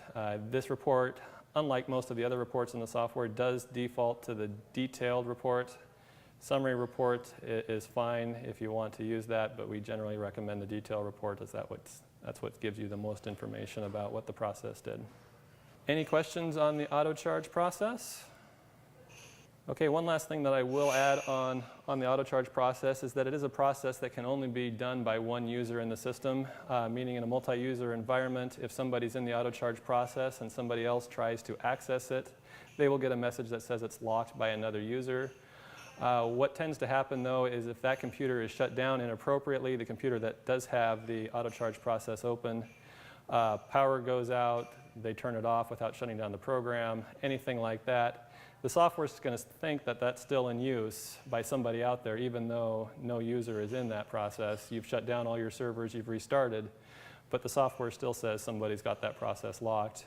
The real easy way to fix that, and there's multiple ways, but the easiest way is just to, under your system utilities, run the reindex and optimize process. That will clear up any locks for those processes that do require just one user, which is the auto charge process, check printing process, and a couple others throughout the software.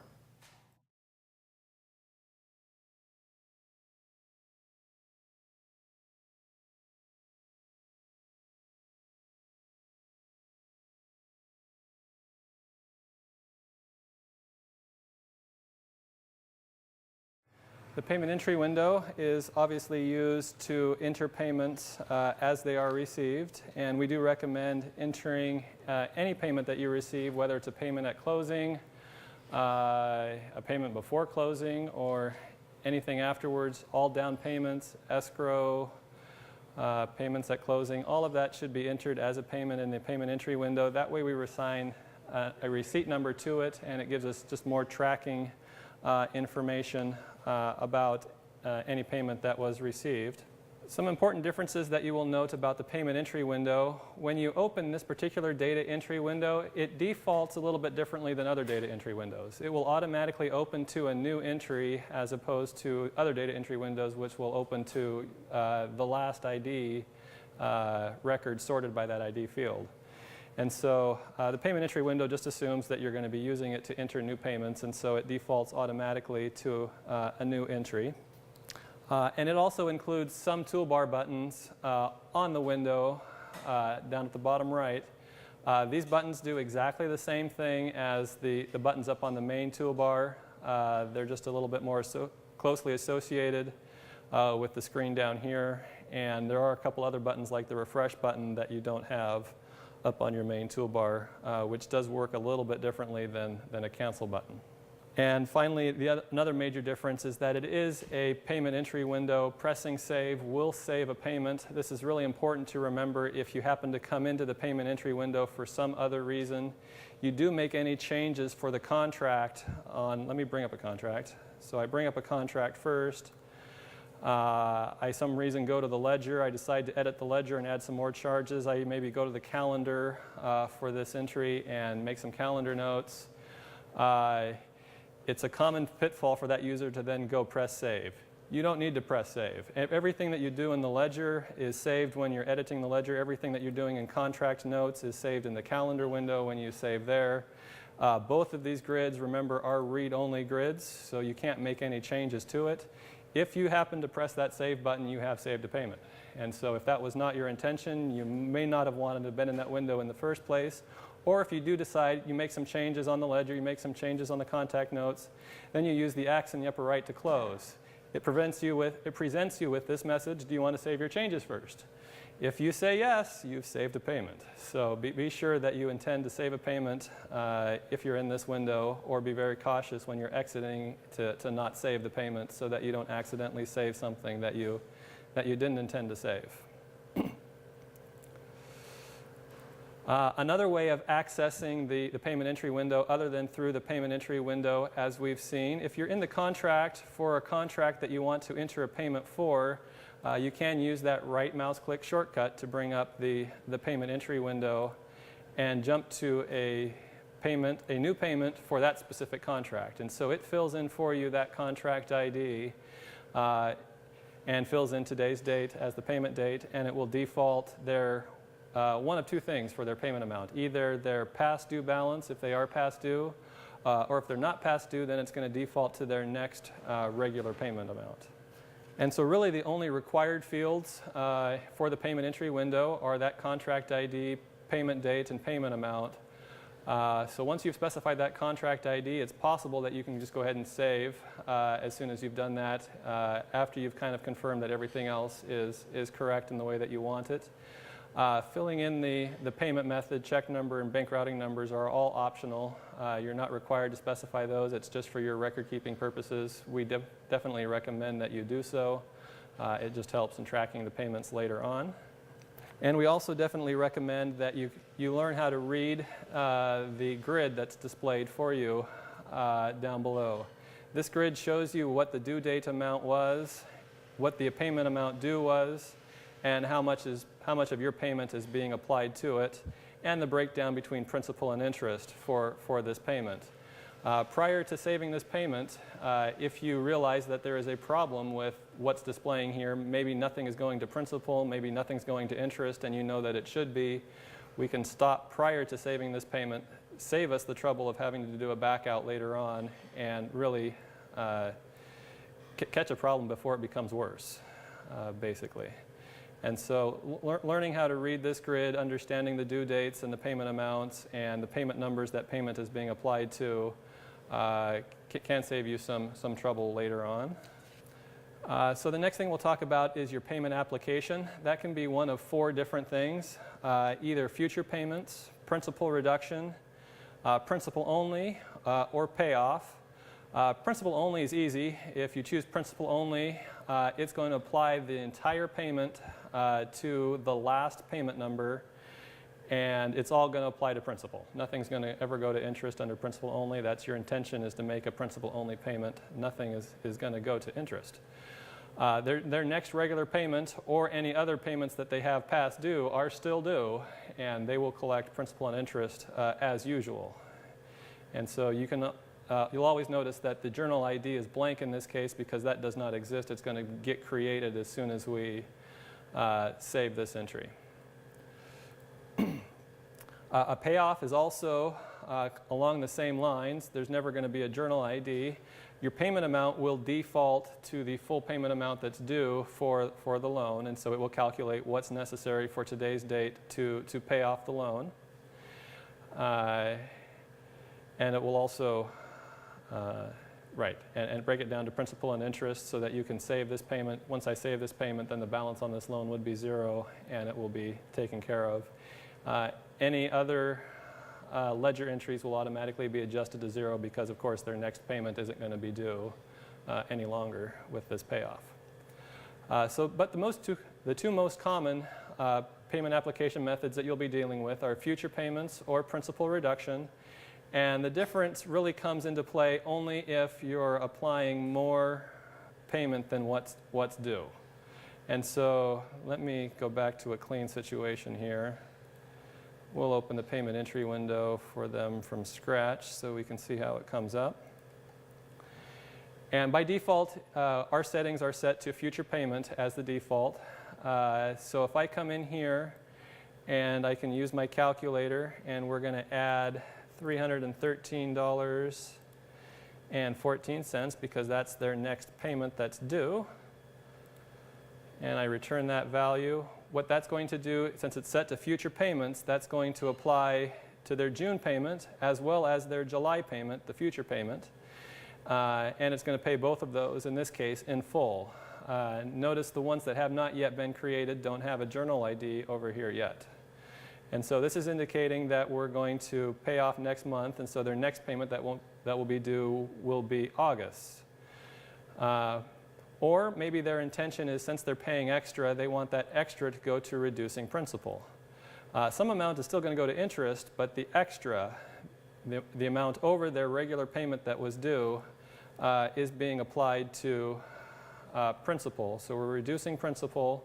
And you'll notice down here in reading the grid, the amount due is $282.14, but the amount being applied is $595.28. So we're applying the extra, which is all coming in under your principal column for extra principal, reducing the principal.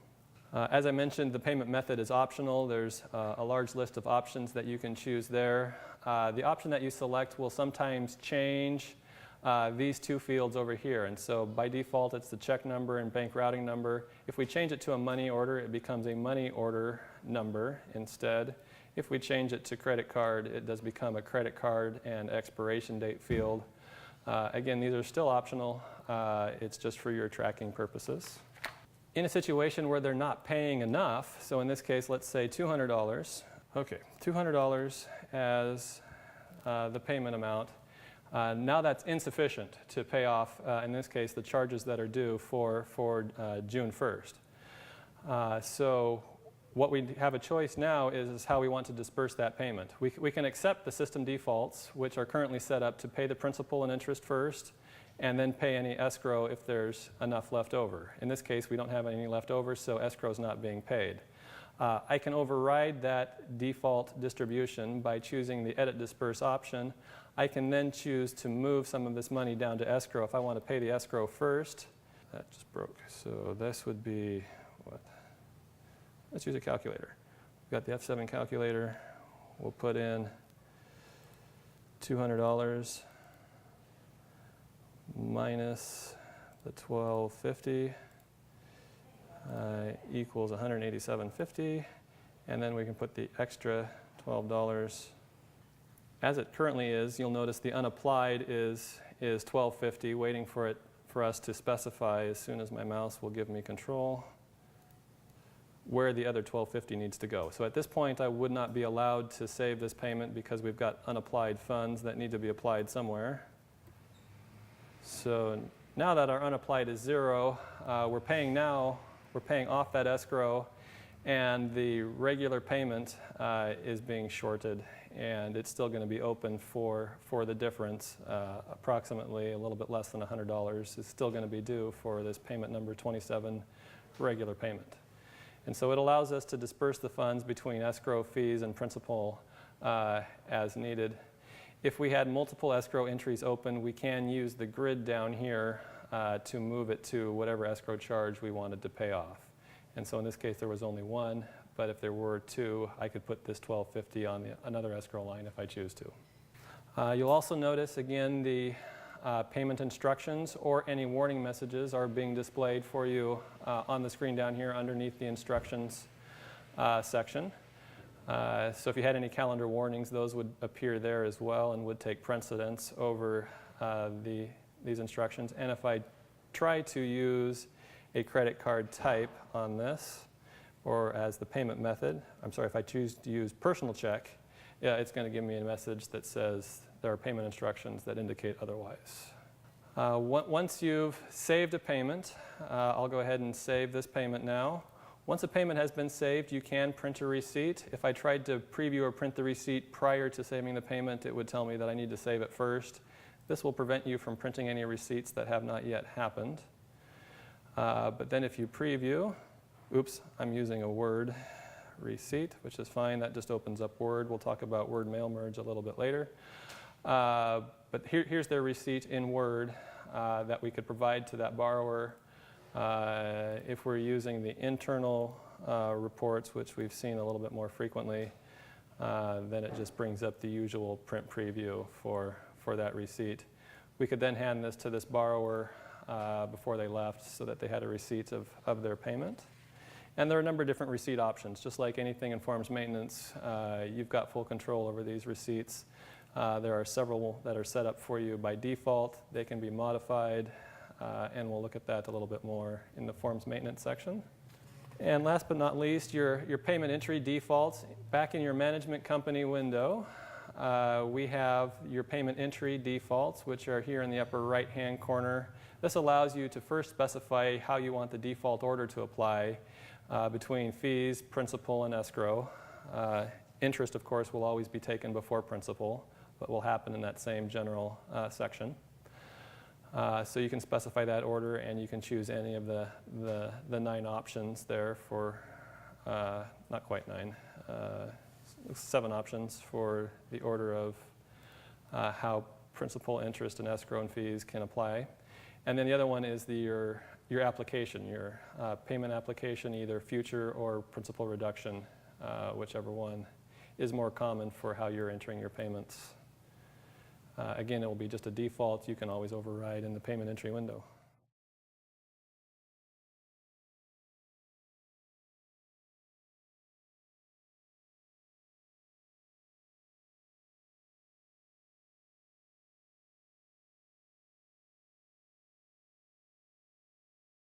The forms maintenance basics is going to cover a couple things. We'll look at the forms maintenance window, as well as we'll look some more at our report designer, as well as the Word mail merge functionality that's available in Contract Collector.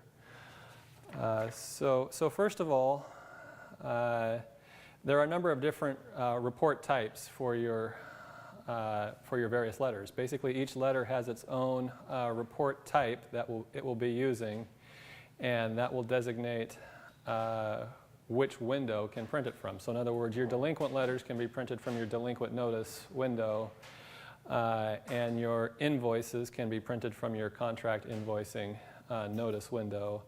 And so basically each window has its own type, and so whatever report type you set it up under will designate where you can print it from. Contract Collector has some unique report types, those being 1098s, 1099s, and escrow notices and so forth. And Lease Collector has some other specific options, such as the lease and vacancy letters and things like that. Your Forms Maintenance window is located under System Setup and the Forms Maintenance window. And it includes, again, a unique report ID. It's a data entry window. As well as a report description, which can be anything you want it to be, and then the report type. You don't need to worry about the report platform. That's just generally either whether it's the internal report designer or word mail merge, and we'll look at that a little bit later on. So again, in each one of your notice screens, such as the contract invoicing notice, you get to select a report ID, generally in the lower right-hand corner, that will designate which one you're running. Basically, you're allowed to have different types of the same letter. For example, for the delinquent letters, you might have a really polite delinquent letter for the first-time offender, and a more harsh one for those that just continually, month after month, are delinquent and they're not making their payments. So there are lots of different situations where you'd have various formats for your invoices, particularly if you've got different portfolios. Your auto dealerships may invoice differently or contain different language. They're going to include make, year, and model of the car, whereas your mortgages are going to have kind of a different format for their invoicing. So you can certainly set up your own. What we generally recommend that if you do need to make any changes to any of ours, that you create one of your own and copy ours. For example, our receipt 1, whoops, type it in correctly, has a general layout to it. You can modify this one. If this is the receipt that you choose to use and like it the best, but need to make slight modifications to it, our recommendation, and it's very highly recommended, that you create your own and copy from this one. The reason being is when you're doing your upgrades, you will be presented with a message that looks very much like this one, that will ask if you want to update standard forms and notices. You can say no to this message. The downside is that then you don't take advantage of any of the improvements or changes that we've made to our notices. You leave yours as they are. And so if you've made any changes, you will want to make sure you say no to this message, because you don't want it to go back to default to ours. But if you've created your own, we're never going to modify anything that you create. And so you can still say yes to this message. And so that's why we recommend that you create your own and only modify your own. That way you can continue to say yes to this message, take advantage of any changes that we've made, and not affect yours. So to do that, all you have to do is start a new entry, again with the new button up on your toolbar. We will designate what you want to use as your report ID and as your description. And again, you will be required to use something unique that hasn't been used elsewhere. And so we will just go Graveco Software Receipt. And then choose your report type. Again, this is that long list of available options. If you're doing a receipt, then you'll want to choose the receipt type so that it's associated with the payment window and the receipt printing. And then choose the Copy Report button. This is where you choose which one of our reports that you like the best that you want to start with. And so you can choose that receipt 1, say OK. Now we've copied that one to yours. Now we can go in here to the report editor, make any changes here, again in our report designer, to edit this receipt, and then save those changes, and we haven't affected the out-of-the-box letters and notices. And of course, as always with any data entry window, be sure you save your changes to save the changes that you've made to the report ID that you've created. So looking a little bit more at our report designer, when you press the report editor, as I mentioned, that brings up this screen here, which is forcing it to be maximized, which allows you to make any changes to this receipt. From your View menu, you can add your Report Controls toolbar. This toolbar has many of the functions that you will need for manipulating the layout or the structure or the contents of your letter or notice that you're editing. There are a number of different buttons. You can draw lines, rectangles, and rounded rectangles. If you wanted to add some shapes to your letter, that might be useful, particularly for putting a box around a set of fields for some of your formatting. Generally speaking, though, you're going to be using this AB field option. We recommend that over using just a label option because a label option isn't editable afterwards. For example, this up here on top, this payment receipt, is a label. I can't edit this any longer. All I can do is delete it and recreate it. So we recommend using the AB option. It gives you a little bit more flexibility. If it's still a constant, you just need to put your quote marks around it, and it will still be a constant. Or if it's a variable, we'll look at some variables here in just a moment. But even with variables, you have to use the AB. But even with constants, we recommend the AB as well. And if you're doing a picture, that would be the picture object. And again, it's just going to be clicking on this and doing a drag and drop to put it where you want it on your report designer. If that toolbar, like I said, doesn't come up, you can always open it through your view menu once again and choosing your report controls toolbar. So if you want to add a logo to your letter, or kind of make a letterhead, in other words, we can do that. Let me switch back to this. And I'm going to remove a couple of these fields. I'm going to move these and make them smaller. And we will go ahead and put a logo on this letter. And again, we use the AB picture control, and then just go over here, drag and drop where we want that logo or image to show up. Under our file option, click on the asterisk there to open up your open dialog box, and then simply go to where you have your image, in my case the image folder. And again, you will want to make sure you're using a path that everybody that might be printing this report has access to. And somewhere in here, there we go, we'll use the Graveco icon and say OK. Whoa. And let me edit the properties on that, and we will scale the picture so that it fits. And it will put the icon on, or the image on there, and we can move it around to wherever we want it to appear. And then once again, to save changes to this, you can use your file menu and choose Save, or if you just go Close. If you go Close, then you say Yes to save changes, and it will save the changes as well. And then just to show you, if we go to our payment entry window, I'm going to hit Cancel to take me to the last saved receipt. Now in my drop-down list, I can choose that one that we created, the RCPT_GS, and preview that receipt, and it should come up with our icon on it and the information that we've changed. Notice the rectangle around the payment information. And that's basically how you go about adding a logo. The other thing that you can do is add variables, such as information that's being pulled basically from the database fields for these records.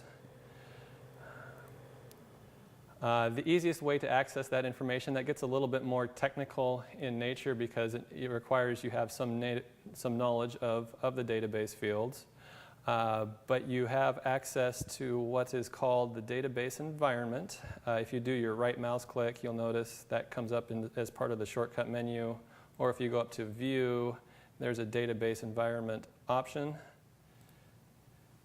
And this contains, kind of similar to your advanced reporting, a large list of available fields effectively for this particular report. And so this again will include your UDF fields that you may have set up, and it's simply a matter of doing a drag and drop. And so I can click on portfolio name over here, drag it and drop it onto the report over there.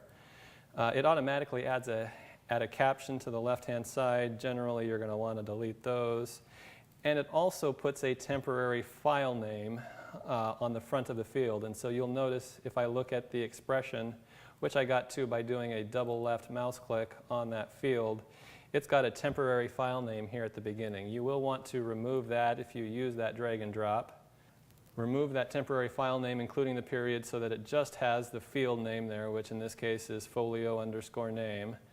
Say OK, and now we're set up to actually print the portfolio name right there on this particular letter. So once again, if I go File Save, and then File Close, and then go preview this receipt, you will now see that it's showing that portfolio name where we put it on this letter or notice. Other things that you have access to are all of the procedures. Again, procedures are getting a little bit more complex, but you've got a complete list of procedures that are available to you in your help manual. And so if you open up your help manual, go to your appendix, there is a procedures appendix that will list out all of your available procedures. And so this is usually requires some amount of calculation. It's going out and calculating what the current balance is. It's calculating what the principal balance is.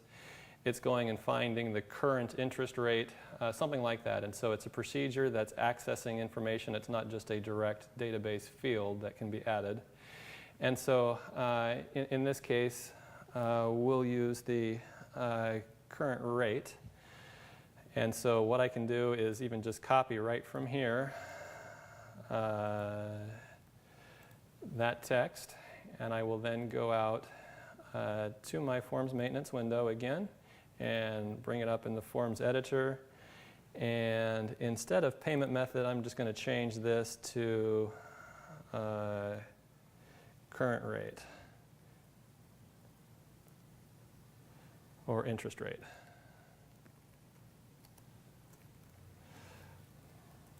And then I'm going to go into this field here, remove what it has in there, and then I can paste in that text that I copied. In this particular example, I need to remove loan underscore because on the receipt it is just an ID field that references the in this case the loan ID.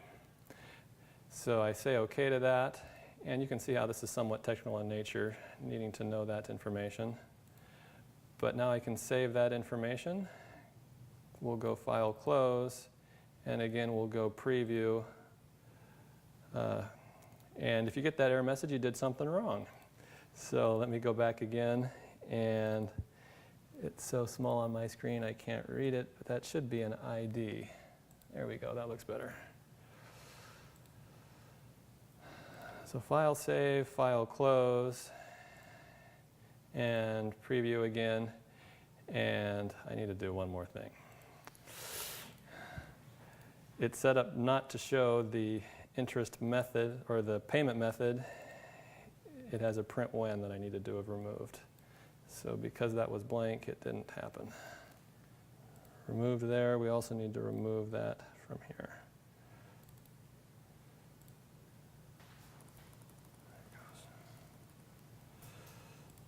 OK and OK. Once again, we'll save and close and preview. And so now it's showing that this particular loan has a 10% interest rate for it. We could format this number to have a percentage sign afterwards. It would probably look a little bit better, but you get the idea. So you've got that complete list of procedures that you can pull from, which are listed in that help manual, the help manual. So finally, some comments on Word Mail Merge. Word Mail Merge works basically the same way, except instead of using that internal report designer, you'll be working in Word. There are positive and negatives to both options. Word is a great text editor, and so if you're dealing with a report that includes paragraph after paragraph of a letter, then it's going to be a lot easier in Word. You can even actually create that elsewhere and then just copy it into Word. Doing that in the internal report designer is going to be very monotonous, working with all those rectangles that we've been working with. It's not a real friendly text editor, but the benefit is that the report designer can do math, whereas Word doesn't do math. It can't add to save its life. So if there is any math computations that need to be done, those need to be done in the report designer, and so you won't be able to use Word for those options. Looking real quickly, we'll stay on the receipt since we kind of already saw that a little bit previously anyway. Let's see if I try it this way. Okay. Generally, any of the form names that include an underscore W at the end are going to be indicating a Word document. And so you can, of course, use anything you want. So if you create your own, it may not include that underscore W at the end. But if I scroll down here to the receipts, and I choose receipt underscore W, that is the Word version of our receipt. And so you will notice the platform changed to Microsoft Word. And this does require that you are able to do a database connection to Word, and so that may require some additional setup to make sure we've got that communication link. But we can help you at technical support do that if it's not working for you. It's a pretty easy setup. And so here in Forms Maintenance, what this is going to do, it's going to open something that looks like this. You will notice each of your variable fields have these double chevrons on both sides of the field names. And then any constant text is just going to be in there as text. And so if you had a couple paragraphs that you needed to add to your receipt for whatever reason, or any other letter that you may be working with, you can certainly copy and paste that text right into Word here and save these changes. If you want to pull from the database fields, Word has this insert merge field option. So basically you just put your cursor wherever you want the variable to appear. And again, this is kind of that same list of available fields. It's a long list. It does include any UDFs. And it's just a matter of selecting which one you want. We'll go back up and choose that portfolio name again. Oops, up a little bit more. Portfolio name. You notice it adds it in with the chevrons. You can add any text. You can say, thanks you for, your payment. My brain is going faster than my fingers, which is common. Any text, basically, go ahead and save that.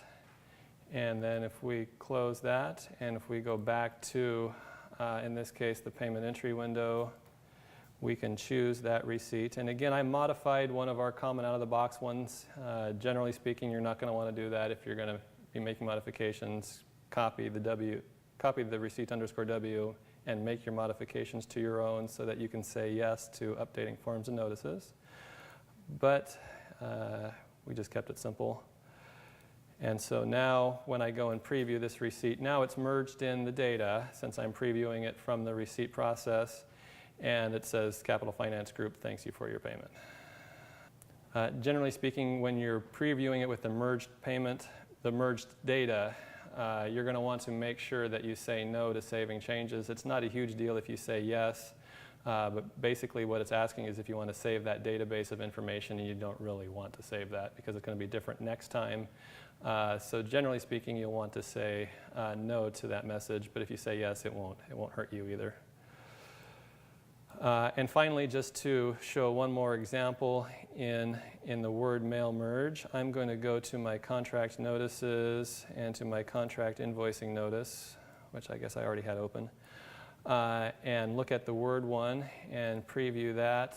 The one thing that I wanted to show you here is multiple pages. And so you can scroll through the various records and see each page with this option up here up on the Word Mail Merge toolbar to see the various records. You can also turn off your fields. So you can highlight the merge fields, which is kind of the same thing. I thought there was an option for turning them off. Oh, here we go, the preview results. So hitting the preview results will send you back to showing you just the field names instead of the actual contents. It just toggles back and forth.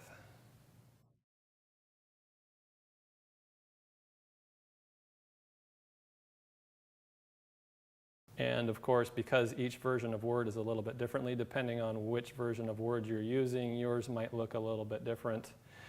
This happens to be 2010.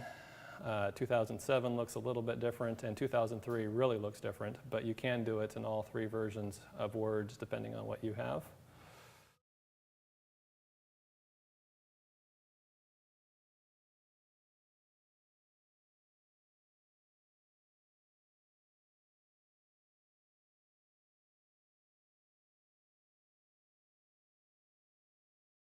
The payment backout process is used to remove a payment that's been entered in the payment entry window that either shouldn't have been or came back NSF.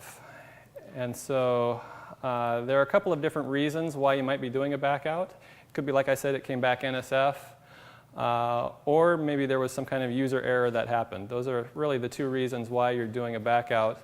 The user error part of it could be that it was entered for the wrong amount, it was entered for the wrong borrower, it was applied incorrectly as far as principal, interest, escrow, and fees. The wrong application method was used, future versus principal reduction. It applied to the wrong payment number or maybe a duplicate payment number. It applied, the payment was entered twice for some reason, or there's really a large number of any other reasons that could require us to do a payment backout. So moving over to the software, the payment backout process is located under your payment menu, payment backout process. That will open up this screen, which is looking for your receipt numbers. So the first thing that you're going to specify is that receipt number. There's a couple of different ways that you can get this receipt number if you don't have it. You can do a find like any primary ID field, which this is basically what that is. You can do an F2 and search through your list of payments here that have been entered to find the payment that you need to back out. That can be really a hard way to do it. I usually don't recommend that. What I will generally do is have you run a statement of payments notice and find it from the statement of payments as to what the receipt number was. You can also get it easily from the contract window, particularly if it was their last payment that you're needing to back out. The last payment information is displayed up here in the upper right-hand corner, and actually if you do a double left mouse click on that payment amount, it will open up the payment entry window to that receipt. And so we can see here the receipt number for that is $149 if we needed to back out this particular payment for $586. I'm going to use receipt number 35. And you will see that as soon as you put in that receipt number, all of the payments that were affected by it will fill in the grid down below. Because every payment that came after it will be affected by doing this payment back out, we do need to back all of them out. And that's because principal and interest was applied based on this payment having been received that applied a certain amount to principal and interest. So in order to correct them all, we have to back them all out. The other backout options that you have at the top here, of course, it's displaying the contract ID. We have drill down options to open up the contract window if you want to take a look at that before we do the backout. Take a look at the portfolio, we can drill down on that.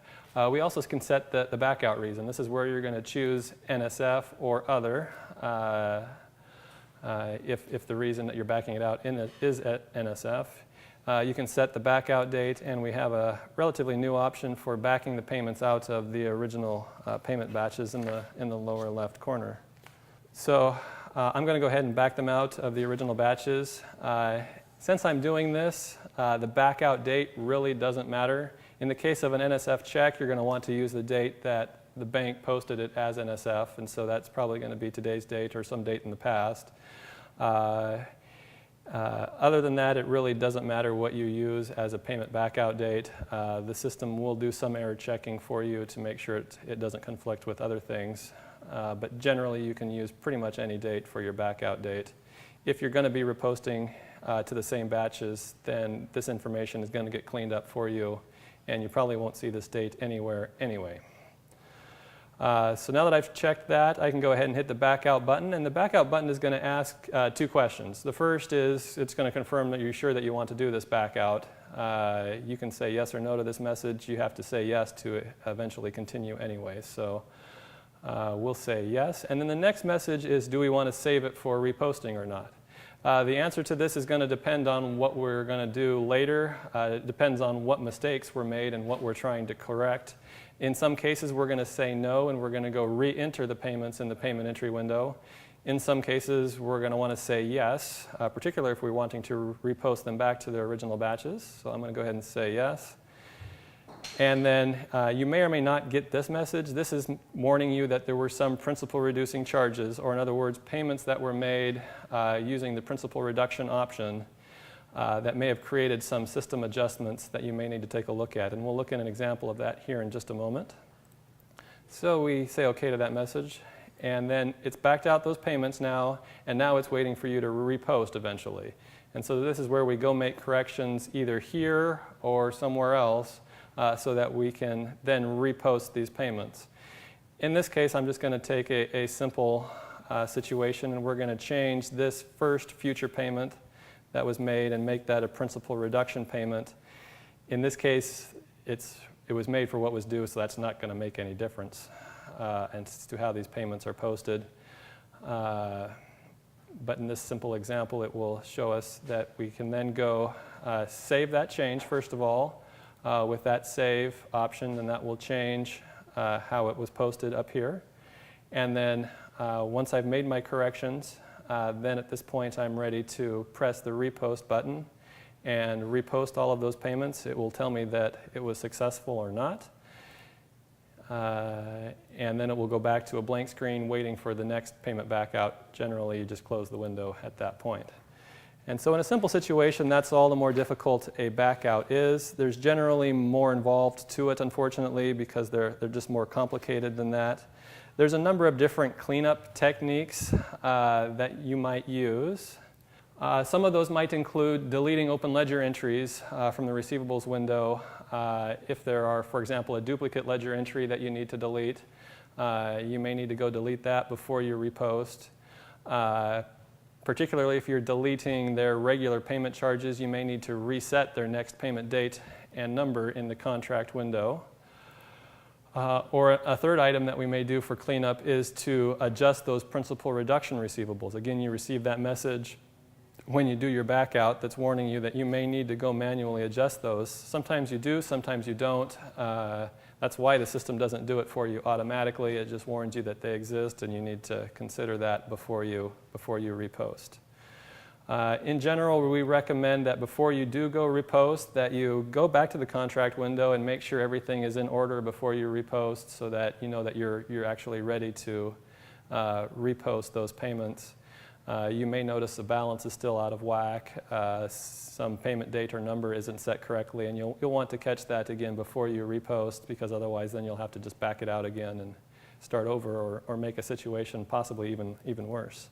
Okay, so the next situation is also a very straightforward payment back out situation. It's really one of the easiest, and that's an NSF check.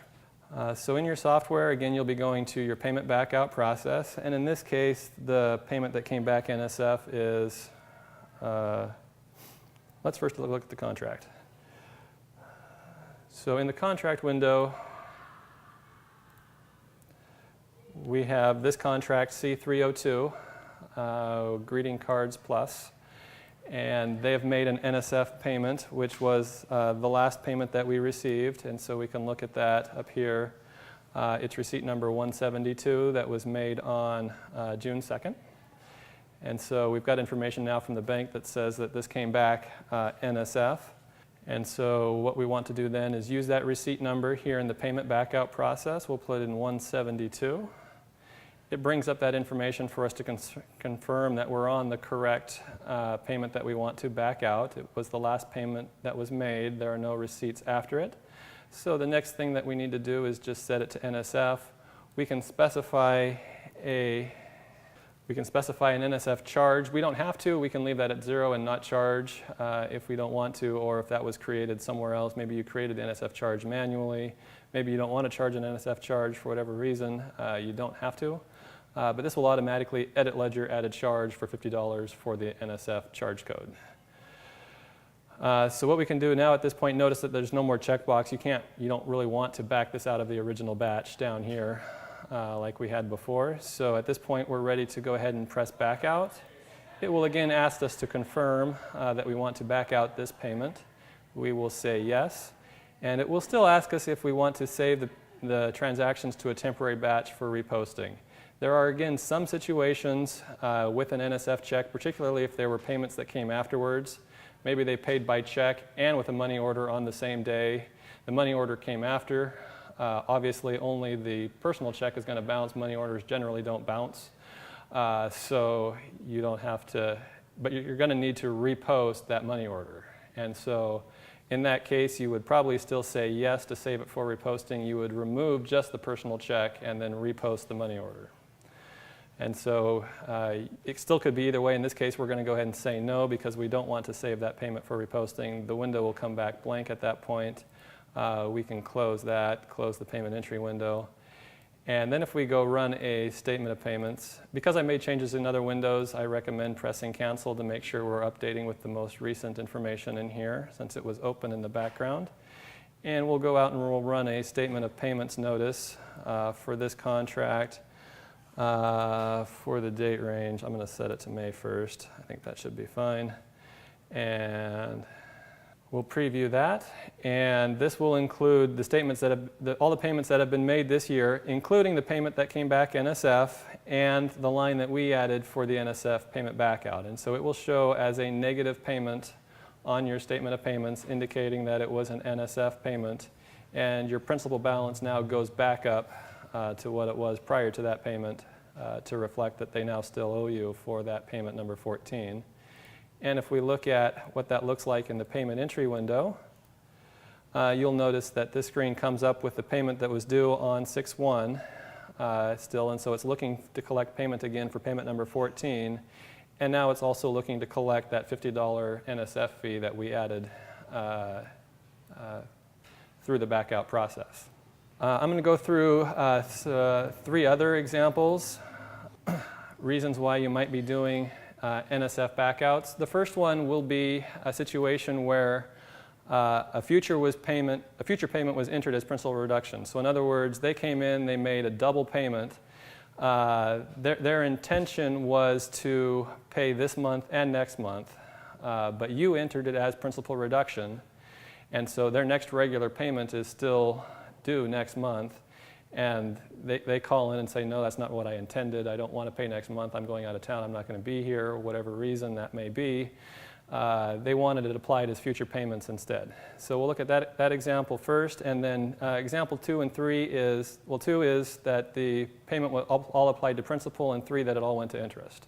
And so each of those could happen. Usually they're not correct when that happens. So those may be situations that we need to correct, and we'll look at kind of why those do happen. So if you need to reverse out a payment that was entered as principal reduction but needs to be future payments, there's a series of steps that we're generally going to need to go through to correct that situation. The key part of it being happening down here in steps number 7, 8, and 9, where we change the application method to correct that. But we also need to, as that message indicates about the principal reduction that may need to be manually adjusted, we'll look at how to do that adjustment, how to go to the receivables journal in step number 9 and make that manual adjustment to undo that adjustment that was made when it was entered as principal reduction. Let's look at the contract in the contract window and kind of see what this looks like off the bat. So if I bring up contract 104, let's run a quick statement of payments on this contract and see what it looks like before we do our back out.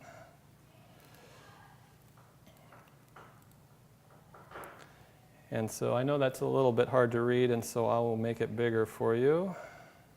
So that should be a little bit easier to read. What you're seeing here is that on 5/10 there was this large payment, receipt number 186, that came in, and like I said, it was kind of a double payment.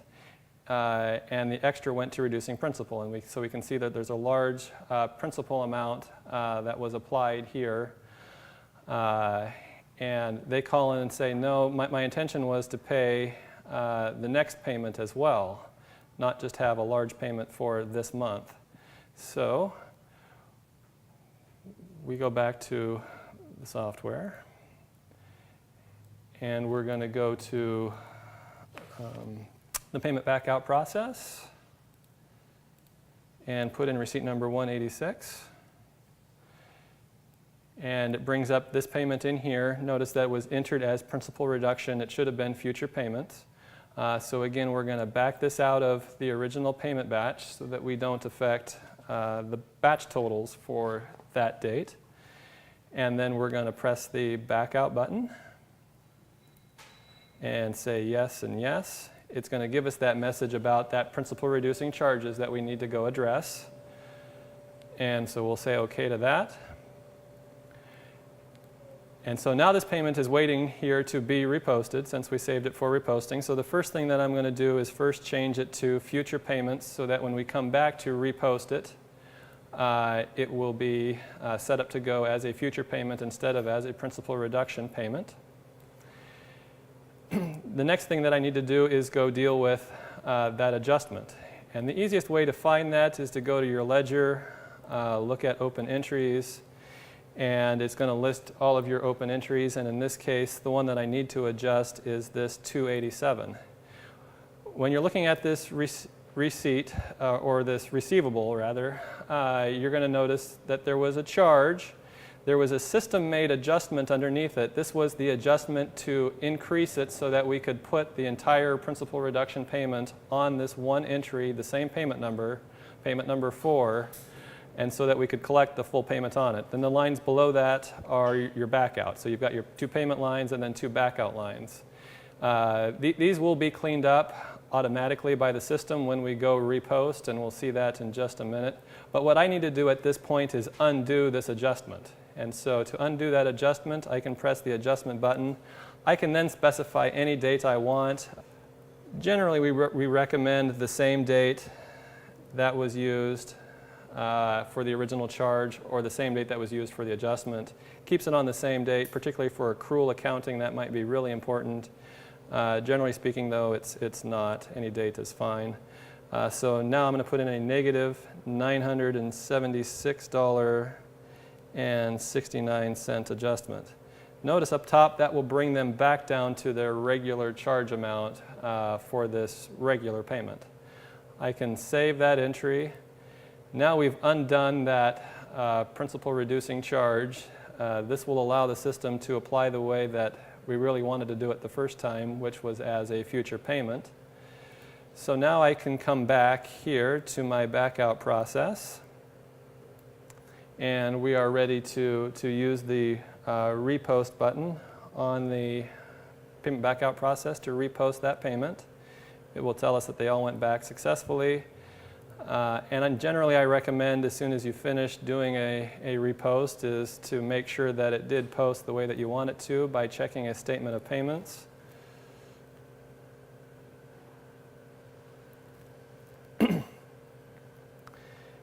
And previewing that. And we will compare this to the previous result. So on top is what we had the first time. And now down below is the new result, and you'll notice that now we have receipt number 186, 2 lines, payment number 4 and payment number 5, and both of them are for their regular payment amount and both applying to principal and interest.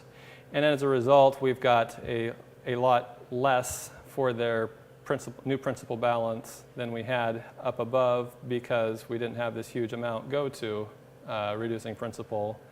But now they don't owe their next month payment. They'll owe the month after that. So that was example number 1, where a payment was entered as principal reduction, but should have been entered as a future payment. So next we will look at if the payment all applies to principal. And so again, we're going to work with this same contract, 104. And this time let's look at a statement of payments.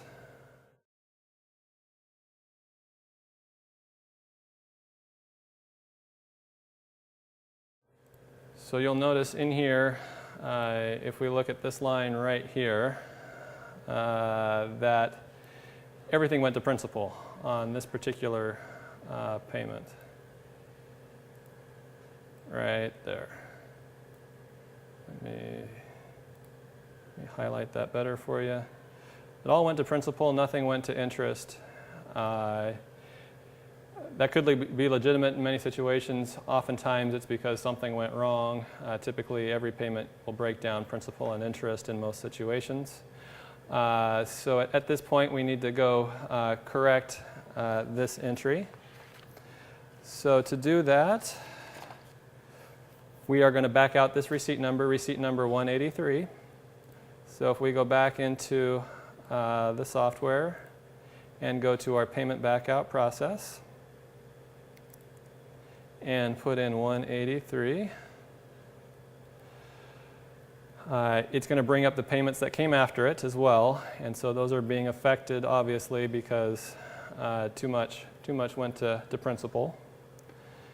I'm going to go ahead and back them out of the original batch and say back out, and again yes and yes. And it turns out that the reason that this is happening is because they had a duplicate payment number. They'd already paid the interest on that particular payment number, so because of that duplicate, everything applied to principal, nothing went to interest. So what we need to do is go get rid of that duplicate. If I were to go take a look at their statement of payments right now, it's going to show that payment was backed out. Notice that this is payment number 3 on there, so payment number 3 has been paid. But if I look at their open ledger entries and look at that charge,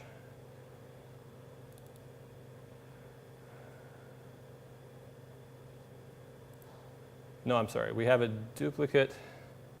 My apologies, 275. 275 is a duplicate payment number 3. Payment number 3 has already been paid. This is open in full for the full amount. This is a duplicate payment number 3. This is the one that we're supposed to be deleting. So again, we'll use the delete button up on your main toolbar. We'll say delete instead of back out because it shouldn't have been in the ledger anyway. So now that duplicate number 3 has been deleted. And now we can go back to our reposting process. Press the repost button, and it will say all transactions successfully reposted. And then at this point again, going back and rerunning our statement of payments to again verify that it has corrected the situation. I will move this over here so that we can compare the two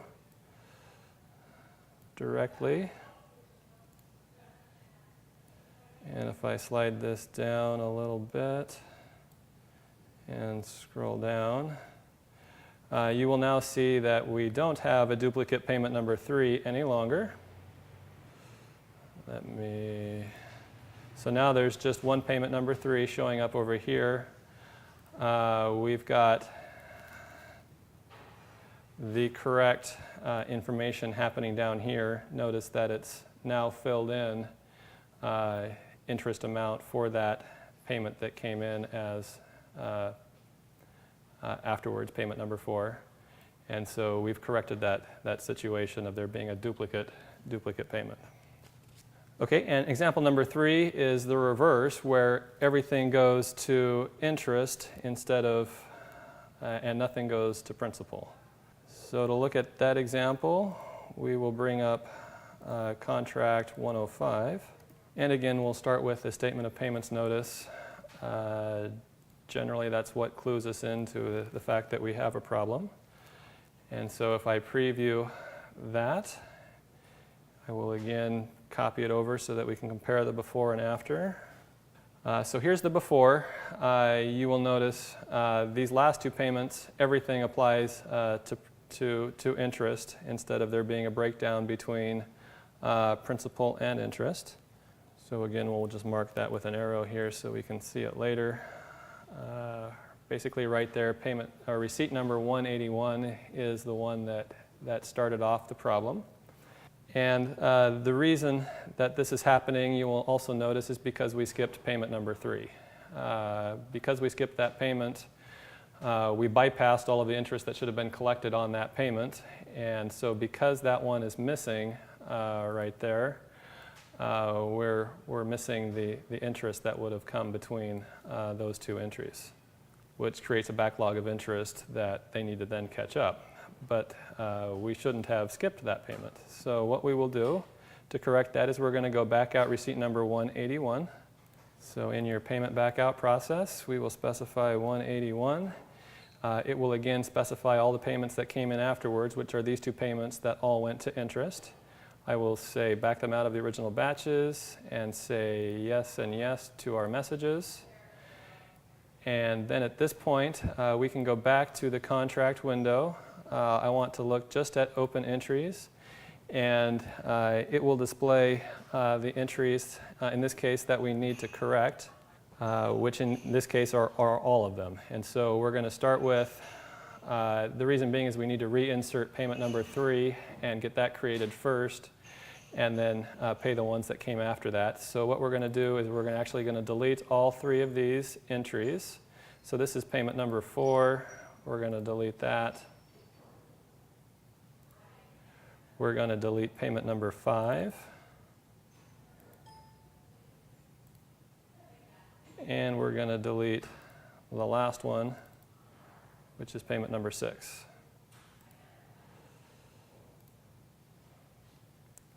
And so now if I have this, hit the cancel button to refresh, since I made changes in another screen, we'll have a clear ledger now at this point. But since I deleted those, I want to tell the system to recreate them. So I'm going to go back to my payment interest tab. And these are protected fields because generally you should not be editing these values. But to edit them, I can do a double left mouse click on the caption just to the left of the field. So I double clicked on the caption next payment date. That opens up this dialog box so I can change this date. And we will put in the correct information for the payment that we want to recharge, which in our case is March 1st, 2012, to recreate payment number 3. And we need to change that payment number as well to payment number 3. After we've changed those, be sure to save your changes with the Save Diskette up on top. And now at this point, we are ready to go repost back in your payment backout process with your repost button. Everything reposted successfully. I will go back and preview our statement of payments. So again, up on top is our before, down below is our after, and you will now notice that we are no longer missing payment number 3 over here. We go 1, 2, 3, 4, and these numbers are now breaking out principal and interest on each of the payments. We're not missing any. So those are just 3 examples that we commonly see with the payment backout process. Again, there are quite a number of them, and unfortunately, they're all a little bit different as to how we go about correcting them. It's often not a bad idea to give technical support a call and have us help you with those, particularly for your first couple of backouts. It is easily one of the most complicated processes in the system.